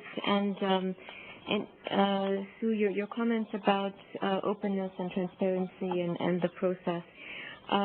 Indeed, we are very much, we always are, but even more so now, I would say, reflecting within EFSA about our processes, and we actually have set up a specific task force looking at openness and transparency to take into account some of the findings that we had from the target audience research. And I think that also, as you rightly mentioned, these various variables, but also values that we have, whether it be openness and transparency, scientific excellence, independence, are all interrelated. And so we need to look at that together. And the task force will be looking at possibly some new initiatives, but looking also not at openness and transparency in isolation, but how they're interrelated and how they might impact on other areas. But indeed, one of the findings that I remember the consultant who presented to the target audience research to the management board in March saying was that sometimes there's a doubt about independence, but perhaps that doubt is because people can't see in well enough, so they don't quite understand well enough the process. So that we are attentive, very much attentive to that at EFSA, and we're looking at that. And you also spoke about the framing of the questions, and indeed, as communicators, we're very aware of that, because sometimes when we go to communicate on an individual opinion, we're missing some of the context, which is not in the opinion because it wasn't asked of EFSA, because it's being dealt with elsewhere. And so we're very careful to wish, without, of course, stepping on anyone else's turf, to explain the context for the work and explain very much the coordination with the risk manager, where our work stops and starts. And we hope that in adopting a thematic approach that might help also. But I know that in my answer I'm not answering fully your question, which is really also about governance and about how questions are framed and who's involved in framing questions, which I think is also worthy of further discussion. Maybe on the thematic approach and the use of the word campaign, maybe that's not the right word. We were trying to illustrate, but what we were trying to illustrate is in addition to, because we won't stop, of course, assessing each output and assessing how communication should be done, we are recommending to adopt a more thematic approach. What we mean by that is a more continuous approach throughout the year. So let's say if we decided that we needed to have a more proactive approach on pesticides, which is something that our advisory board members have often underlined, then it would be a more continuous program throughout the year, where we would throughout the year then at opportune moments be highlighting outputs, whether they be of EFSA or maybe those of member states, but also think about, do we need more transversal tools, be it on our own website, but also in coordination with the member states and also with the risk manager, I would say is very important to explain how this all works together to protect consumers. So it wasn't meant to be, maybe campaign wasn't quite the right word for that. With respect to consumer perception, indeed, Yuri, perception is hugely different in the member states. And you will see that in the Eurobarometer report, although the way that reports are constructed is that they report primarily on the European-wide findings, but the richness of the data is looking at the country data, and there are very important differences in confidence, but also in other areas as well in terms of what are the key concerns in the member states. So that does require a more targeted approach, but I would say that that targeted approach is best done by the national food safety agencies in the member states. So we need to work more closely with them, but the national agency knows best what are the key issues, who are my key target audiences, how can I best reach them. So I don't think that we should go too far because that really is, again, I think consumers will be best served by the national food safety agencies there. With respect to the efficiency and questions on budget and resources, we do underline, in fact, in the whole plan, the strategy is presented in this way, as we say on page 4, that we outline our priorities and indicate that we will achieve this through a more efficient and effective leverage of available resources. And we mean by that is the resources which are allocated and currently allocated to us in the communications area. So this plan is not presented requiring an increase in resources, and this is why we're also suggesting to adopt a more thematic communications as a way of being able to capture the increasing amount of work, but making more focused communications. And indeed, as I've mentioned, we see online communications and the web as being the primary vehicle for communications, and that, of course, requires web development, but that's where we're focusing. That's where we would recommend to focus our resources also going forward. Let's see. So you had a point about health claims and opinions and how to get information from these. There are many of these opinions, it's true, and we just published another 75. We give an overview of the issues that were addressed by the panels, but it is indeed very difficult for us in communications to then go into the details of those opinions. I think that we would do disservice to the opinions by doing that. So we have tried recently to better organize our key topic on claims. Have a look and see whether you think that's helpful, but maybe we can also talk offline and see whether we can provide more assistance there. There, on the issue of opinions which you raised, Stella, and summaries, I think this is something that certainly I would wish to follow up with Rita, but it's something that I know the Risk Assessment Director is looking at also closely in the context of the index process as well. So summaries are looked at, but this is an area that I would suggest we look at perhaps a bit further together with the Risk Assessment Directorate. On the issue of target audiences and the risk manager, indeed the risk manager is a key audience, and I guess the way that we see our communications work is very much aligned with the Codex outline for risk analysis and risk communications, where this is both about communication directly with the risk manager, the risk assessor, and the risk manager, and more broader communication. Do we need to do more? I think we're conscious that greater effort could be placed there. We're looking at that. We have looked at that already. It was one of the reasons why, for instance, we developed thematic newsletters on specific areas. So, for instance, on animal health, plant health, on issues related to food, with the intention of capturing in those newsletters what we hope, anyway, would be really the most relevant up-to-date information for risk managers, also in the member states, on EFSA outputs. But it is something that we can think about further. When you mention, when we say though simplicity and relevance, I do want to clarify that learning is actually for our immediate target audiences, including the risk managers. So the feedback that we got is that risk managers who were interviewed and risk assessors, so this is not the general public, but our immediate audiences were telling us that they had a hard time at times understanding what we were saying. So I think that definitely is a priority also addressed to those communications. So let me just see, and maybe the last question also from Matthias about the web user survey.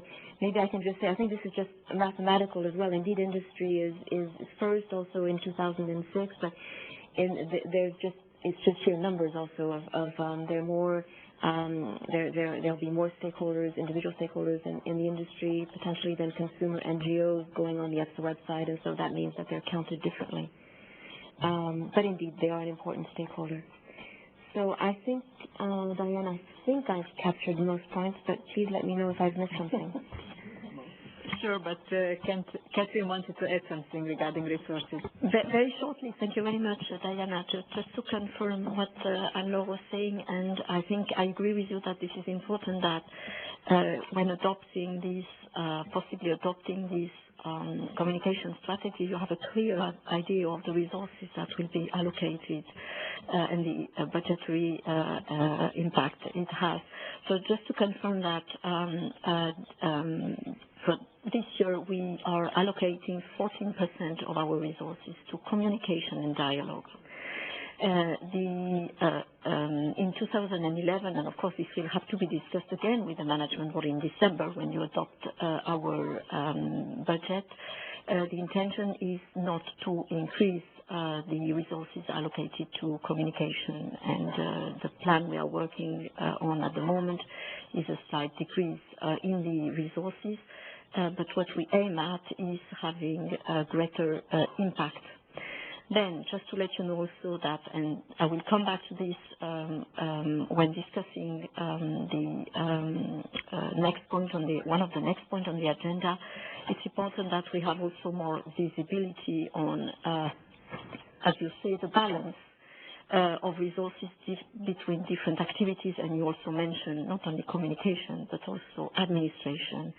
And I would like here later on to come back and make some proposal also to the management board, because as you know, we have an increasing workload.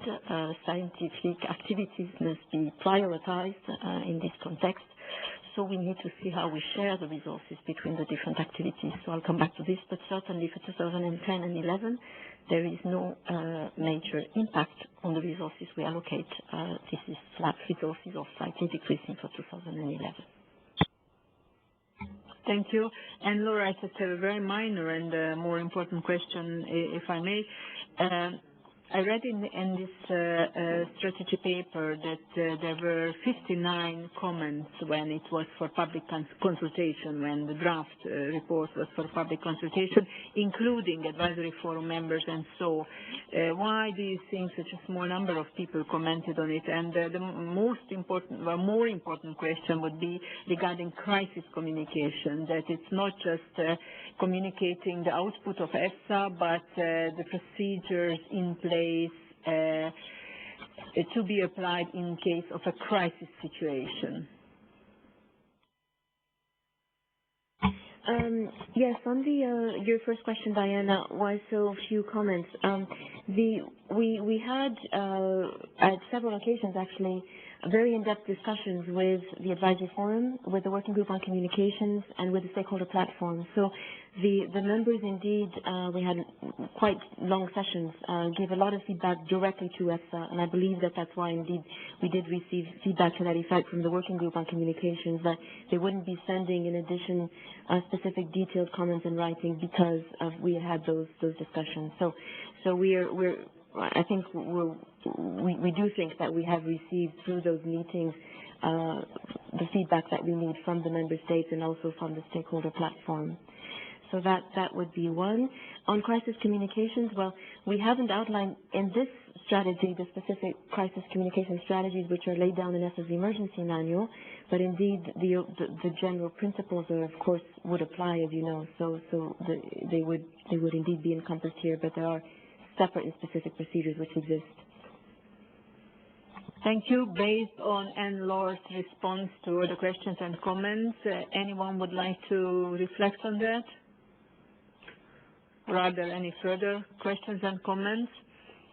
Let me ask those who refer to the lack of budget and resources mentioned in the document, which would be criteria for the adoption of the document, whether you think that we should come back to this at our next session. Because sooner or later we're supposed to adopt this document. But taking the comments, I tend to feel that we need some time to revised a little bit this document based on the comments, and especially the important point, resources and budget. What are your views on this? Yeah, Bernard? Thank you, Diana. Well, I personally would expect that we had a table within the document which shows the planned amount of money and stuff within 3 years. Okay, fair enough. So, let me try to summarize. Again, this version of the communication strategy, what we had on our table today, is not the first version. It is an improved one compared to the previous one, but we prefer to have it for adoption when it will be revised based on the comments we heard today, and extended with a table reflecting resources and budget for those 3 years when the communication strategy is supposed to be applied.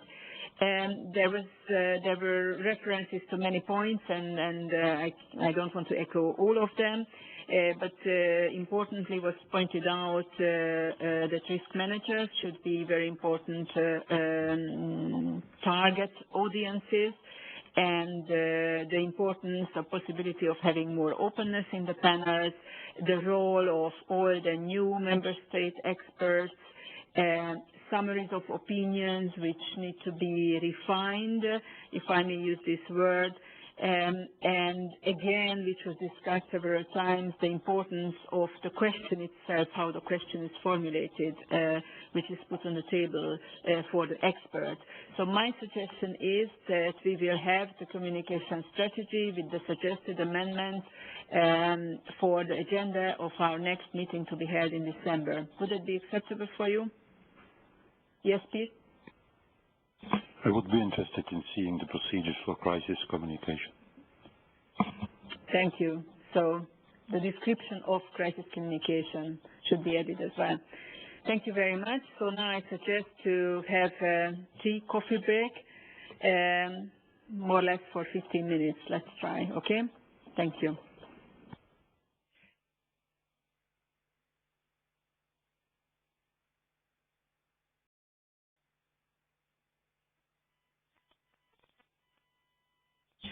So, ladies and gentlemen, welcome back. We carry on with our open session.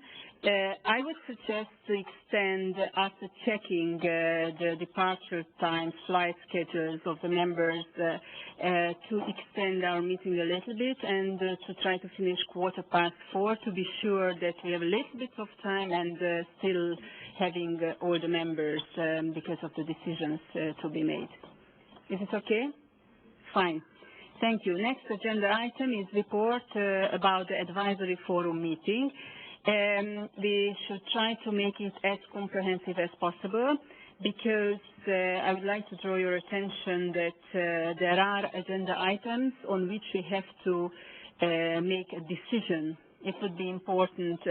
It's not just the implementation of Article 36 organizations, which is agenda item 8, but also on the budget, especially the transfers in EFSA's budget. That's important, otherwise they won't be able to spend their budget. So let's start with the discussion, the report from the Executive Director on the latest advisory forum meeting. Catherine? Thank you very much, Diana. And as you say, I'll try to make it short. And obviously, this is the issues that I will mention are important, so we may wish to come back to these points during our future meetings.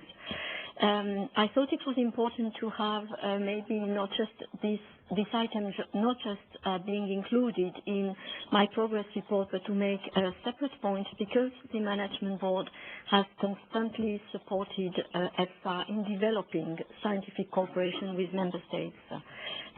Just to give to everybody, and particularly to the new members, the context in which we are working, you might remember that in 2007, EFSA's Management Board has adopted a strategy for networking and scientific cooperation, which aims at developing further the work between EFSA and the Member States. And we have developed a number of new initiatives and tools in order to support this strategy, in particular with the support of the advisory forum and their focal point.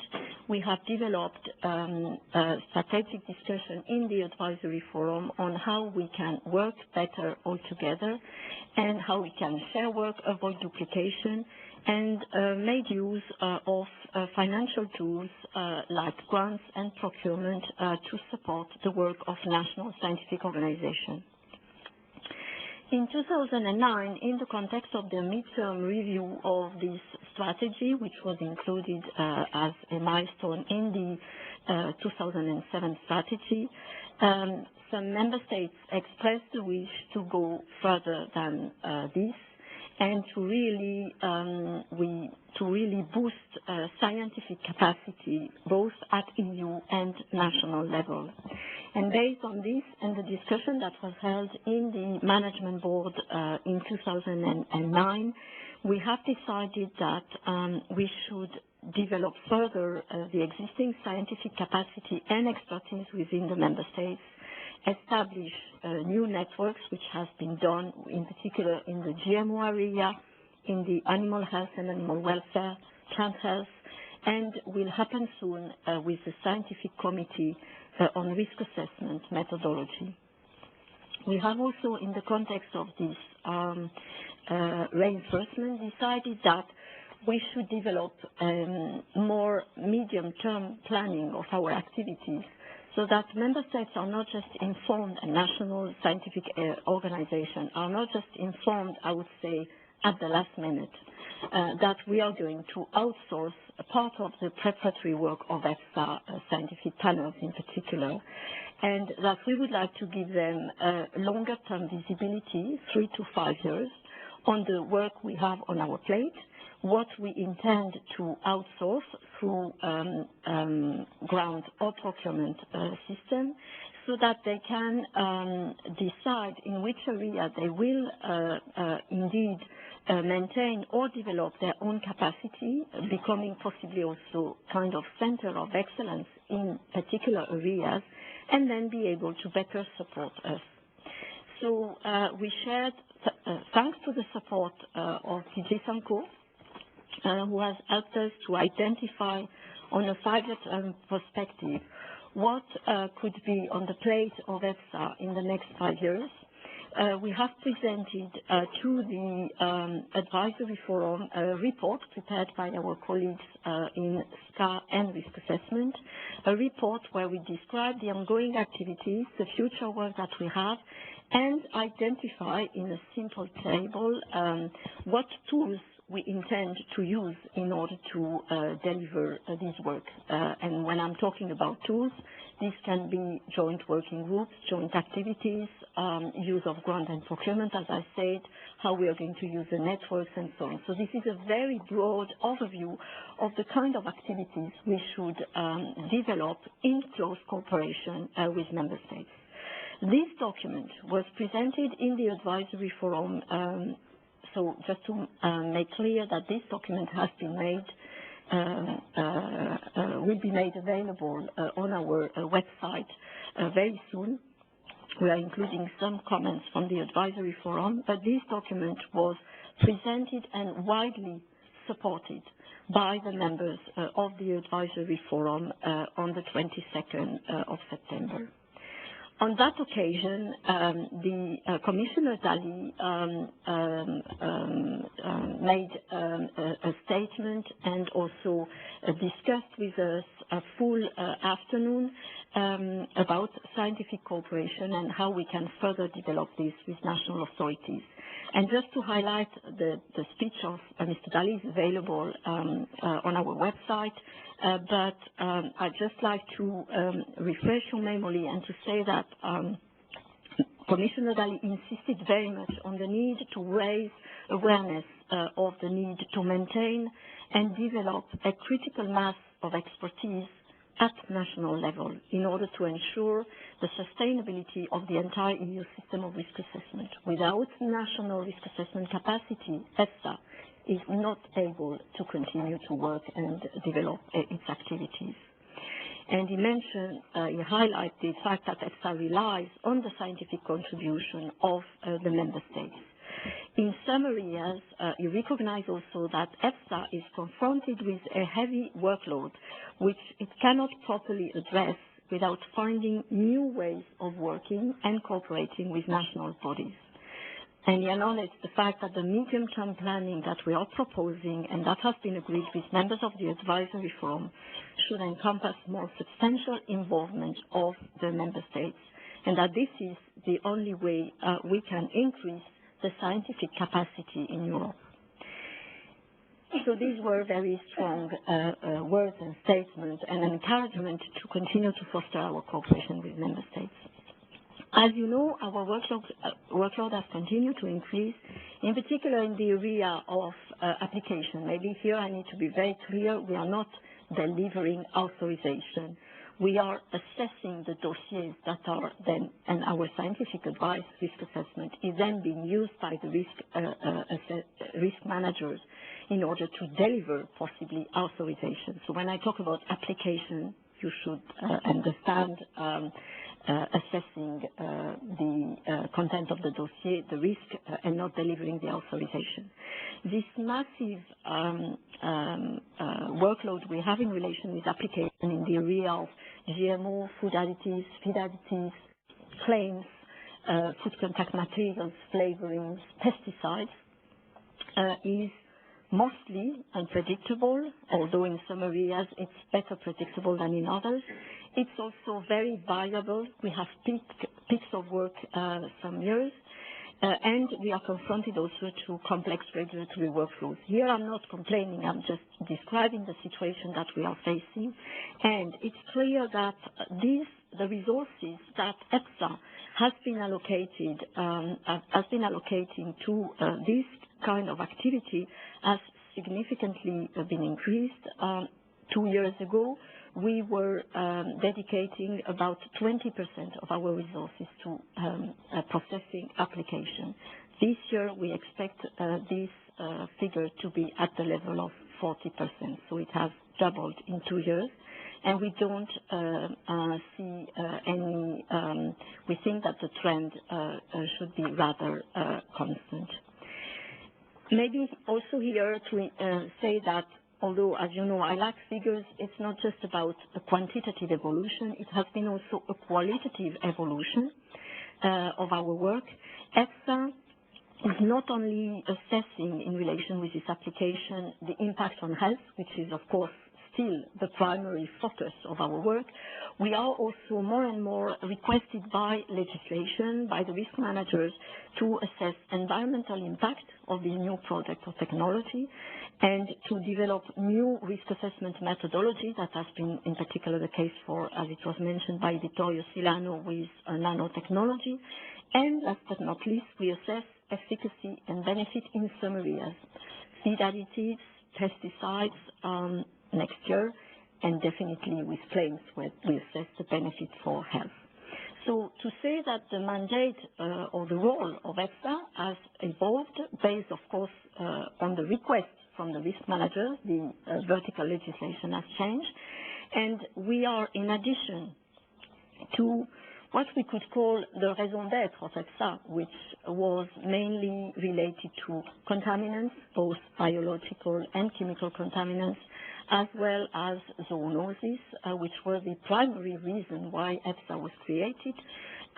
In addition to this area where we deliver generic opinions, we deliver more and more, we process more and more application in a very similar way as other EU agencies are doing, like the European Medicine Agency or the European Chemical Agency.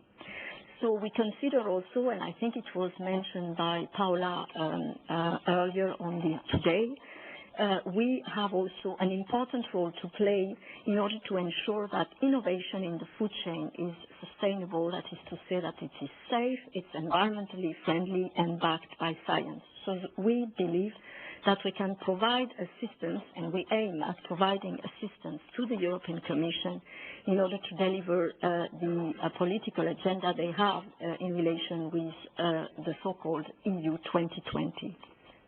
So With this, I wanted to say that the advisory forum recognized all these aspects of our work and the evolution of the work of EFSA, and expressed the wish to further develop a discussion with us, with risk managers too, and I want to further develop a discussion in relation with how are we going to establish our priorities in the coming years, considering that obviously we understand from the risk managers that they want us both to deliver, of course, in the area of application, to be supportive, to innovation in the EU, while I understand they wish us to maintain our ability to deliver general scientific opinion in the areas which we can qualify as being the major public health concerns still in the food chain: contaminants, biological, chemical, as well as zoonoses. So we are reflecting on this internally in EFSA, in addition to the discussion we had in the advisory forum and we have with DG Sanko and with Commissioner Dalli. We are reflecting on how we can obviously improve our efficiency so that we can make the best use of our resources. As it was mentioned, we have also to better predict the work. We have already mentioned this several times. But we think that it's going to be very important to make more clear or to streamline the process by which we decide our priorities in the future and then the resources we allocate to these priorities so that we ensure that we continue to deliver as the risk managers request it. And in addition, I'd like to mention that in that context, we need to pay a particular attention to the work we are doing with member states and how we are going to maintain our ability to foster scientific cooperation, particularly because, and again, I come back to what Mr. Dalli said during this discussion, it is critical for us to maintain this scientific expertise at national level, both because we have experts coming from member states, as well as because the expertise is there and it's fueling, our work. And we know that the budgetary situation in member states is difficult at the moment. So we need to be careful that EFSA is going to be able also to continue to support adequately member states so that they can also, in return, I would say, continue to provide assistance to us. Therefore, I know that we don't have a lot of time, Diana, so I just wanted to highlight the fact that there is a need to discuss in the coming months with all the key players, including obviously the management board, how we are going to set our priorities versus the resources that we need and will be allocated. And in that context, I think it would be particularly important that we are able not only to have an annual basis to work on this, but a multi-annual basis. And here I consider that the provision in our funding regulation that indicates that EFSA should define a multi-annual work plan would be also useful, because this would be an opportunity to have an open discussion about, what is the vision we have of the role of EFSA in relation with major public health concerns, support to innovation. What are the resources in the next 3 to 5 years we want to allocate to these different activities so that we have consensus on this, and based on this we will be able to continue to provide assistance to the legislators and the risk managers. Thank you very much. Thank you. Now the floor is open for comments and questions. Bernard. Thank you, Diana. Well, in my opinion, the words of Commissioner Dalli are very much welcomed.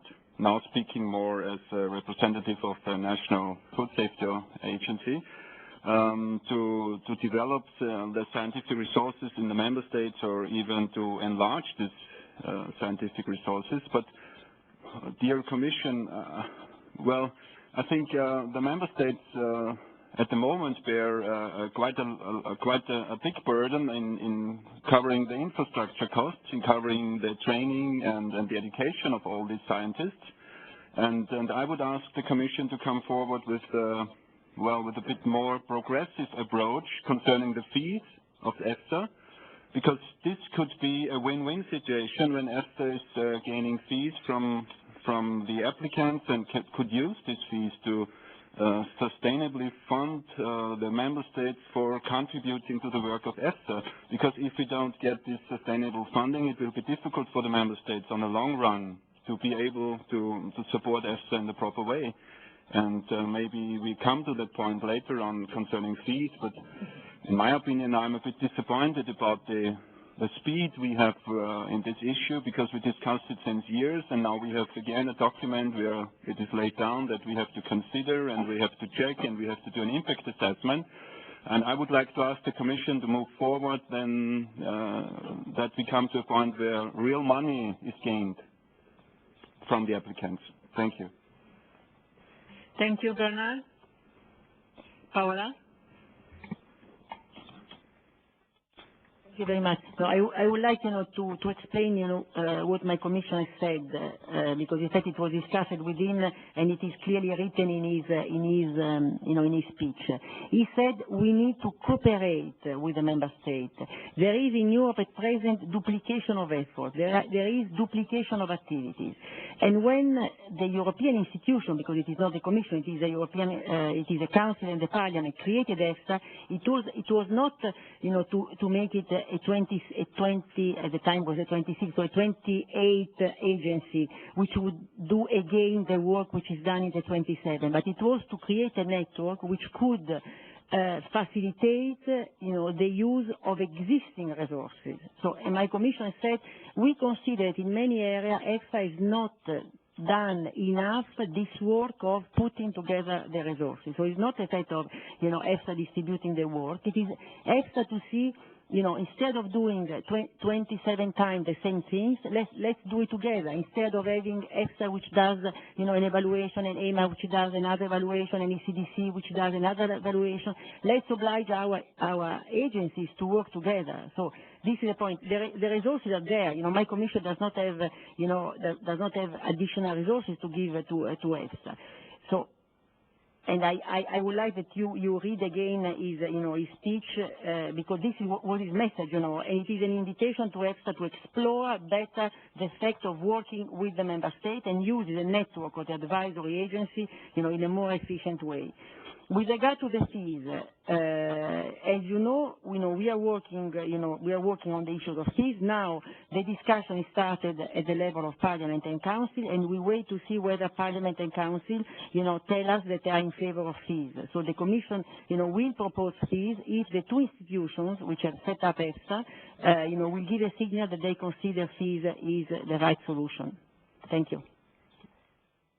Thank you. And Paola, let me just ask back that when you say that you expect a response of these two decision-making bodies, by what time do you expect the response? Parliament will discuss on the 26th or 27th of October at the level of the Environment Committee, and so probably after the Environment Committee it will take 1 or 2 months to go to the plenary, and now the Belgian presidency is not, Caterina, is not foreseen, so probably it will be the next presidency. To be the Hungarian presidency. You mean the opinion of the Parliament as such, of the Council? No, Parliament probably, because they started, usually, for the Parliament it takes 2 or 3 months. The Council is not. Only next year. So they will start under the Hungarian presidency. Okay. But we are asking the Hungarian, to put this on the agenda. I see. So by the time of our next board meeting to be held in December, we will have most probably an indication from the Parliament, but not from the Council. But we could still have our discussion on the fees. I would like to make a proposal, and you can reply on that later on. That as far as we were given just a short period of time for discussion today, and we have several items what we have to postpone to be discussed, and one very important item is a discussion on the fees, which need to be discussed in December, during our December meeting, that we will have an extended meeting in December. please think about that we start earlier. Anyway, we always have to spend 2 days because of traveling, so we would start the day before our discussion. Till the end of the meeting, please think about that. So it was Sue, Marianne, and Manuel. Sue, the floor is yours. Thank you. I thought what Catherine said about having a really open discussion about EFSA's priorities and how best to make use of the resources sounded a really positive development. And I agree with what has been said about making the most of opportunities for cooperation, particularly when a lot of public bodies are going to be subject to various cuts, and so where there's the opportunity to work together, it makes sense. And I suppose it's an obvious point, but it's always making sure that that doesn't compromise EFSA's independence in any way. And I won't say much about it if we're going to discuss it in December, but I don't think I'd be quite as enthusiastic about moving ahead with the fees issues until we're absolutely sure that it can be done in a way that doesn't affect EFSA's independence or perceived independence, which can be just as important. Thank you. Thank you, Marianne. Thank you, Chair. I just want to come back to what Paula said about Dali's speech, and when he says the data collection, research and evaluation activities of the national scientific bodies underpin much of EFSA's work.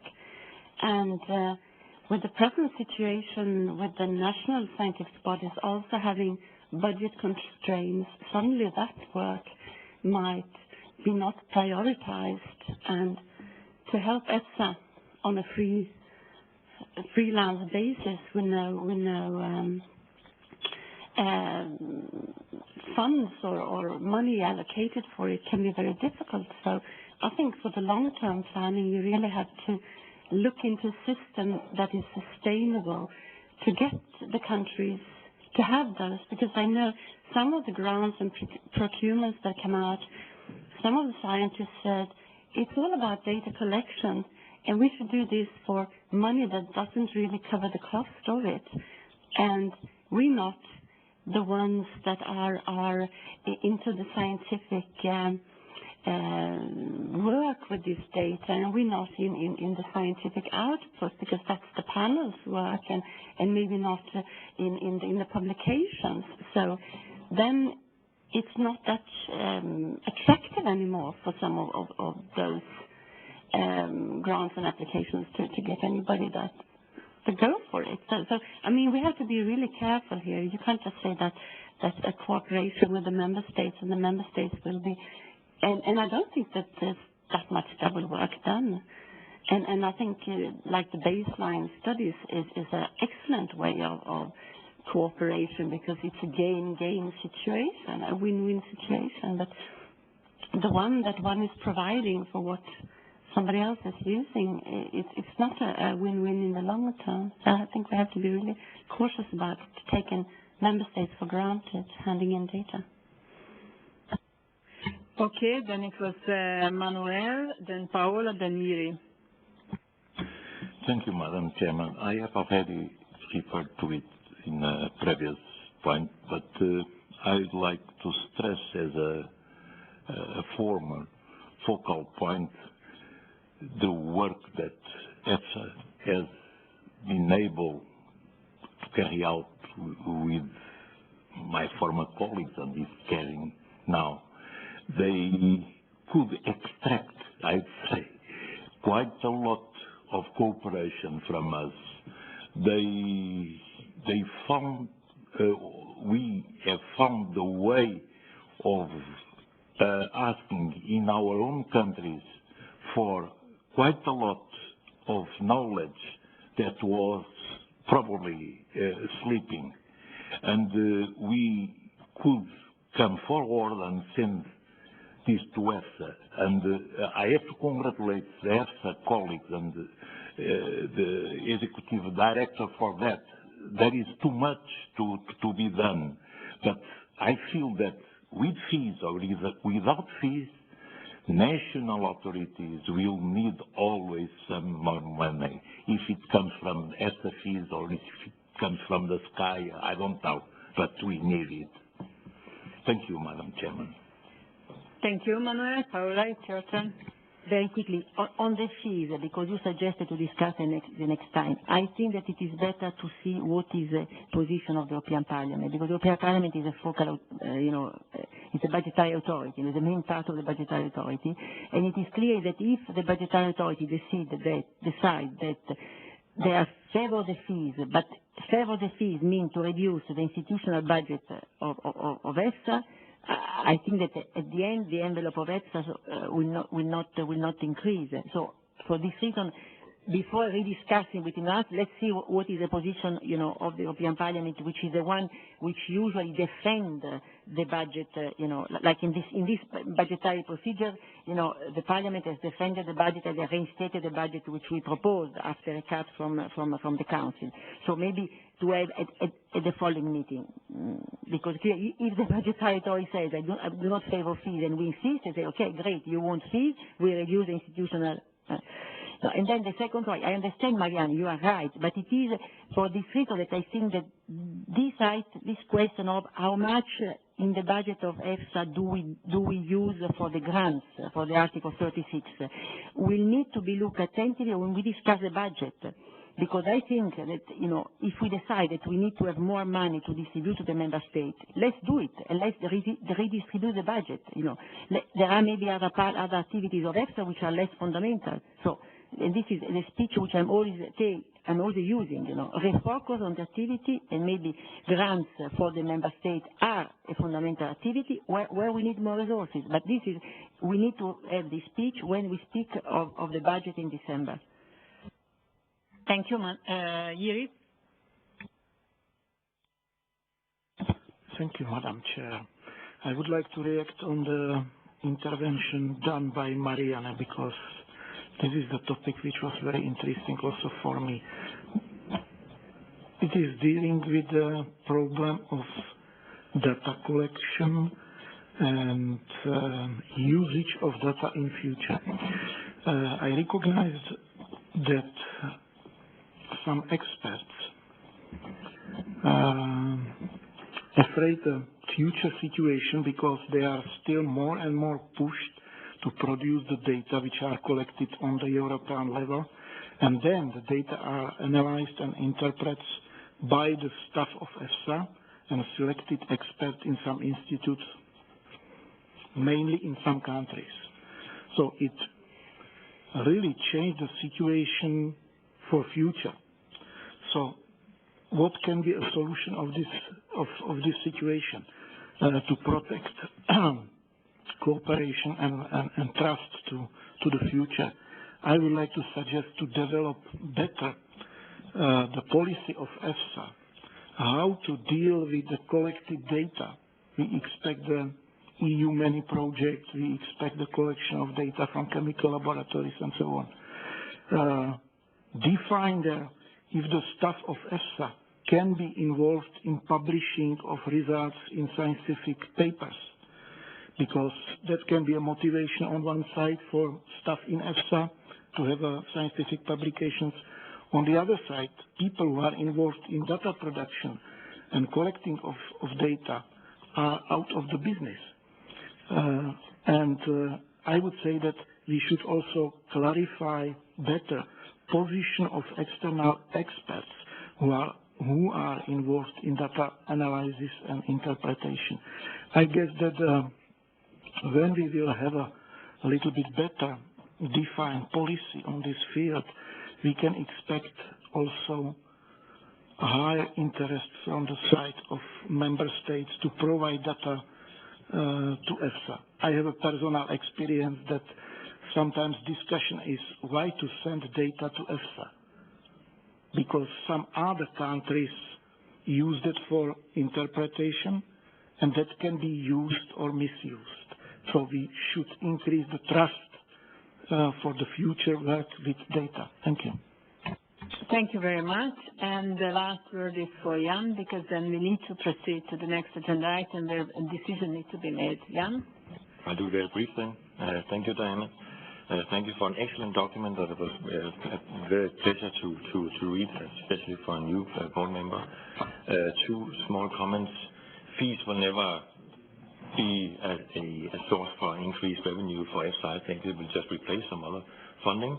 It might at best give EFSA a larger robustness against a changing level of authorization files coming in.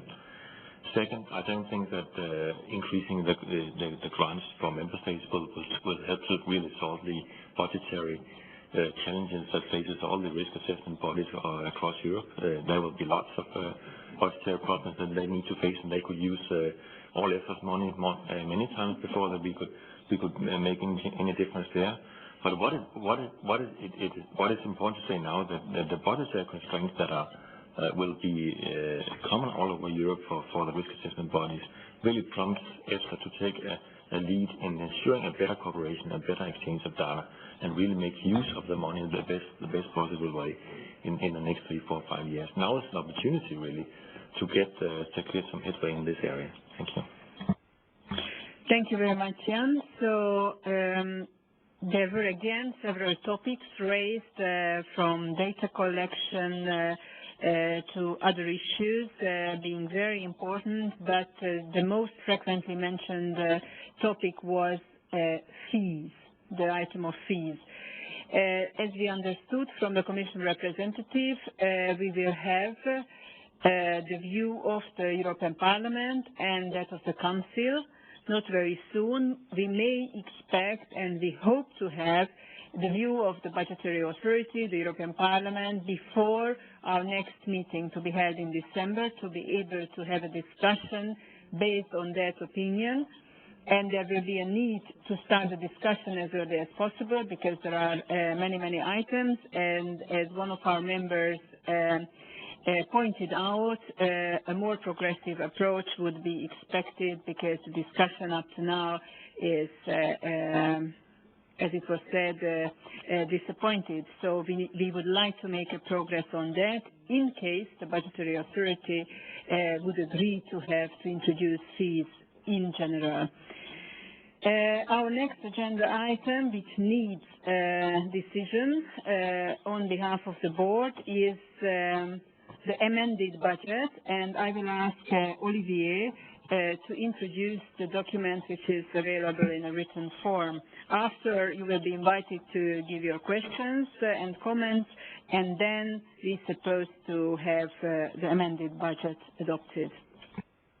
Thank you, Madam Chair. I'll try to be as concise as possible considering the time constraint.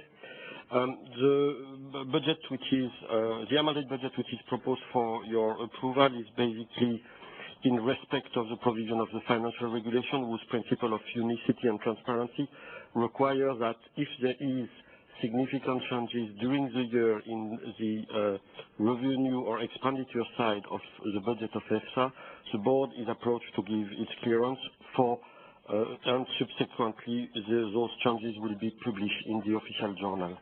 In this specific case, there is two events which require the preparation of an amended budget. The first one is one linked to the status of Iceland and Norway.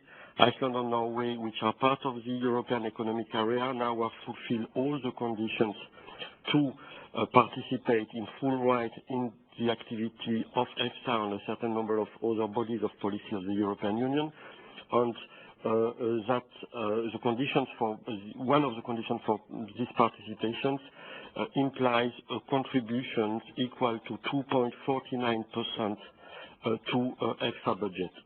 So this amount to slightly more than 1.7 million euro in payments and in commitment appropriations, which before we can put at work, we need to include in an amended budget. In parallel, in the scientific cooperation area, we have done a critical review on the payment pattern which were observed, and the payment pattern is slower than what we expected a year ago when we did the initial plan. It's still a fairly new area for EFSA, and we have noticed that some saving will be resulting this year, which means for us to give back to the budget authority and to the European Commission in particular 1.9 million of payment appropriations.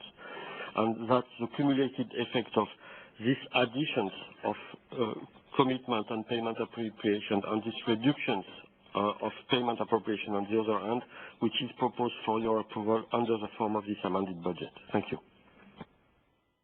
Thank you, Olivier. Are there any questions? If not, then I would ask the board whether this document could be adopted. Yes? Thank you very much. So for the file share that the document has been adopted.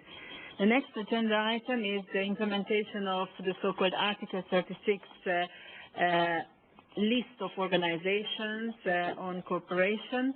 And there is, as several other times, a change in the list of organizations which are compatible under Article 36 to cooperate and to do the outsourced work for EFSA. I will ask Hubert to give a short introduction.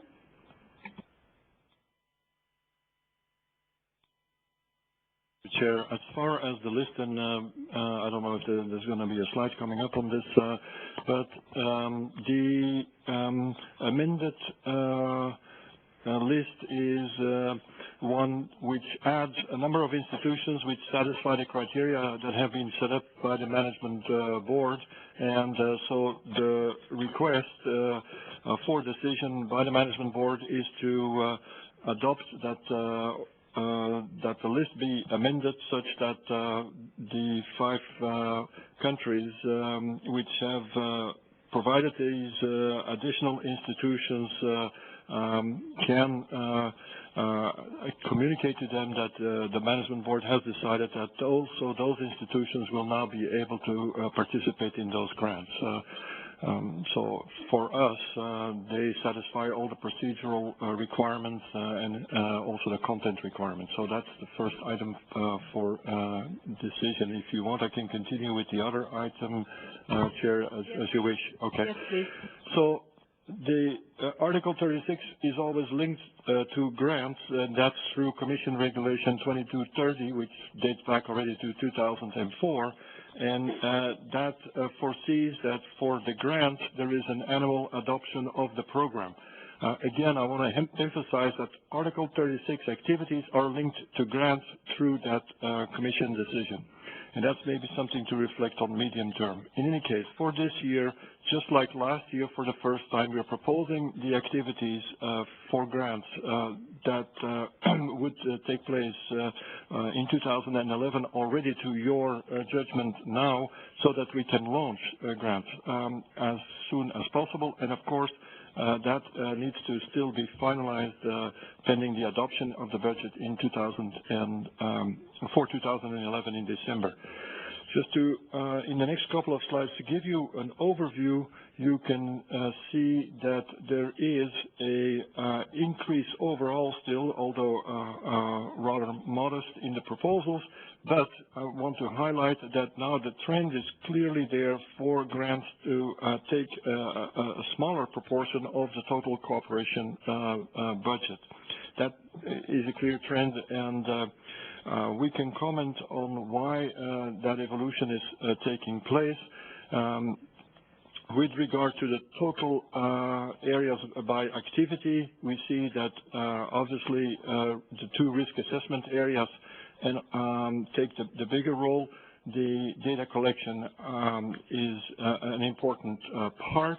And then the horizontal issues is really the focal points which have been mentioned so many times.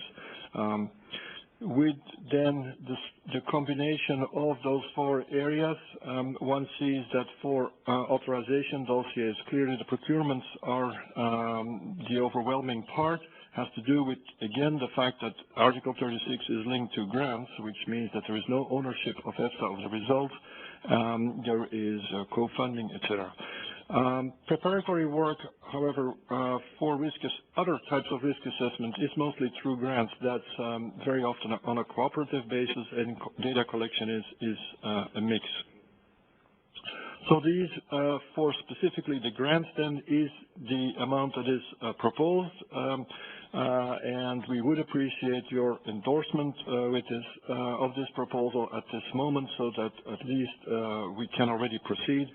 Again, taking into consideration, as mentioned on the last line, that this needs to be reviewed in December.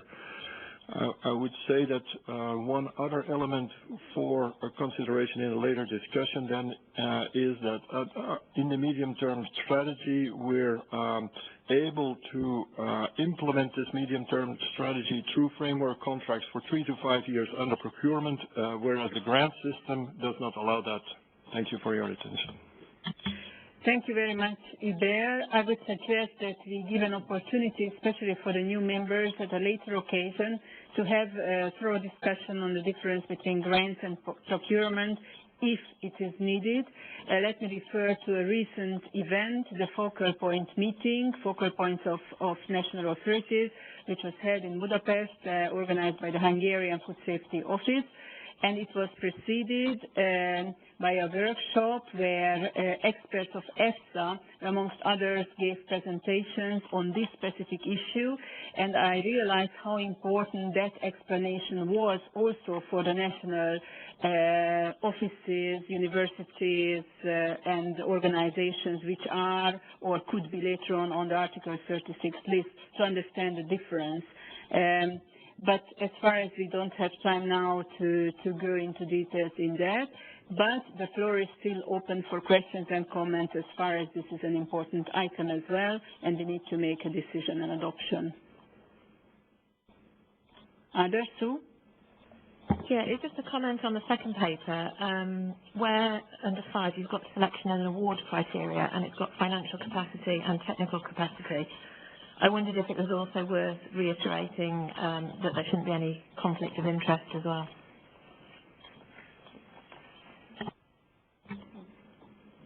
There? Yes, indeed, and that's already a requirement. However, we're proposing to actually elaborate on that not only at the institutional level, but also at the level of the individuals involved moving forward. Thank you. Any other questions? If not, could we adopt this document under agenda item 8? Yes? Thank you very much. So as far as we promised to finish the meeting in 5 minutes, which is needed for any other businesses, I have 2 new suggestions. Agenda item 9, which was foreseen not being able to be discussed, holding management board meetings in public, its cost, etc., etc. So a continuation of our previous discussion is important. So we should, I would suggest that we have it on the agenda of our December meeting.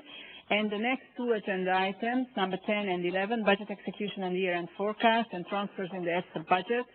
Regarding those 2 agenda items, we do have the documents. So this is for information.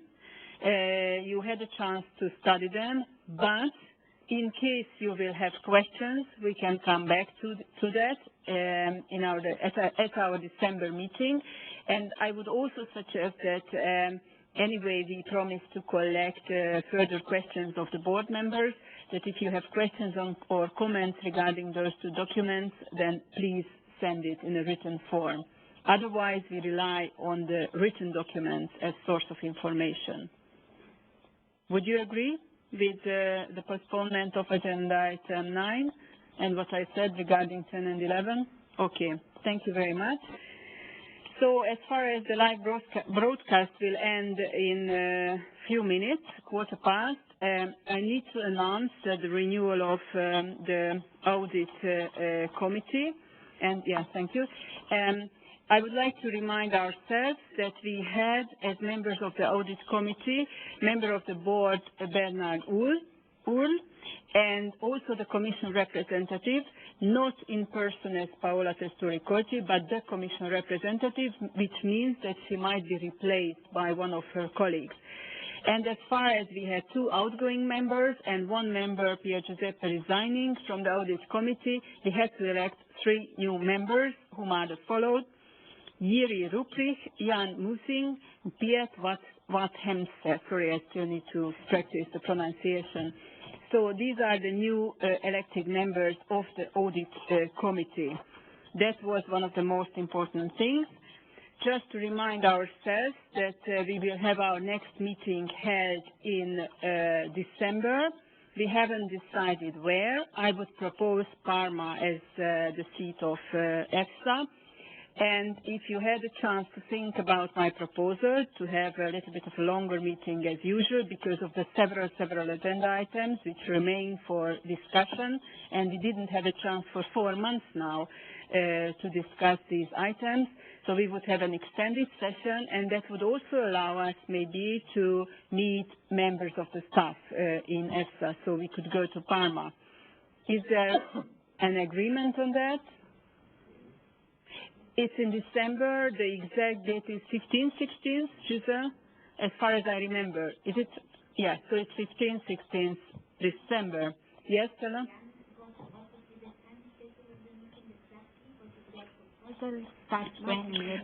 My proposal is that instead of arriving just lunchtime on the 15th, as we usually do, or in the morning, and starting our meeting in the afternoon, because, you know, there needs to be a meeting of the audit committee, then our first session, then we usually have a dinner together, and then the next day we have the second part of our session. Instead of that, we start our session 9 o'clock approximately on the 15th. So people are welcome to arrive in the evening of the 14th and leave late in the evening on the 16th. We have to bear in mind that it takes a huge amount of time to go to the airport from Parma, so we also have to think about that. Just to remind ourselves that one of our future meetings, although it was not decided finally whether it would be the January or the March meeting, but we discussed that potentially the March meeting will be the one when the management board would have a joint meeting with the advisory forum. Sorry, but I forgot when summarizing the discussion on the progress report, although I made a note for myself, that it was also mentioned, pointed out that the format of the progress report, Jan, you said that should be improved to make progress reports more user-friendly, and I didn't mention it when I summarized our discussion. Again, as previous times, if you would agree, I would ask Giselle to send the draft minutes within 10 days for the members of the board. And I have a suggestion regarding this, that minutes could be adopted in a written procedure after management board members sending their comments, because usually the time in between two meetings is rather long. So it's much more difficult later on to remember what you said, how the discussion went on. So if you agree, we could do the adoption of the minutes in a written form. Okay. So last but not least, I would like to thank the members of the management board, EFSA's management and staff of 427 people, as I got the exact number, that of the 30th of September. And particularly thank, besides staff members, for members of panels, working groups, scientific committee for their contribution. I would like to thank for the members of the webcast team, for the interpreters, for the audience being here in the room, and the audience watching us online. Once again, I would like to thank you for your trust and confidence electing us as chair and vice chair. And I would like to rely very much on your contribution in the future. So please don't hesitate to send your recommendations, your comments in a written form or calling me. And may I kindly invite the two vice chairs, Catherine and the Commission representative, to discuss briefly what we said before, that we would meet in Parma for a discussion. We could discuss a potential date before we leave. So thank you again, and see you in Parma in December.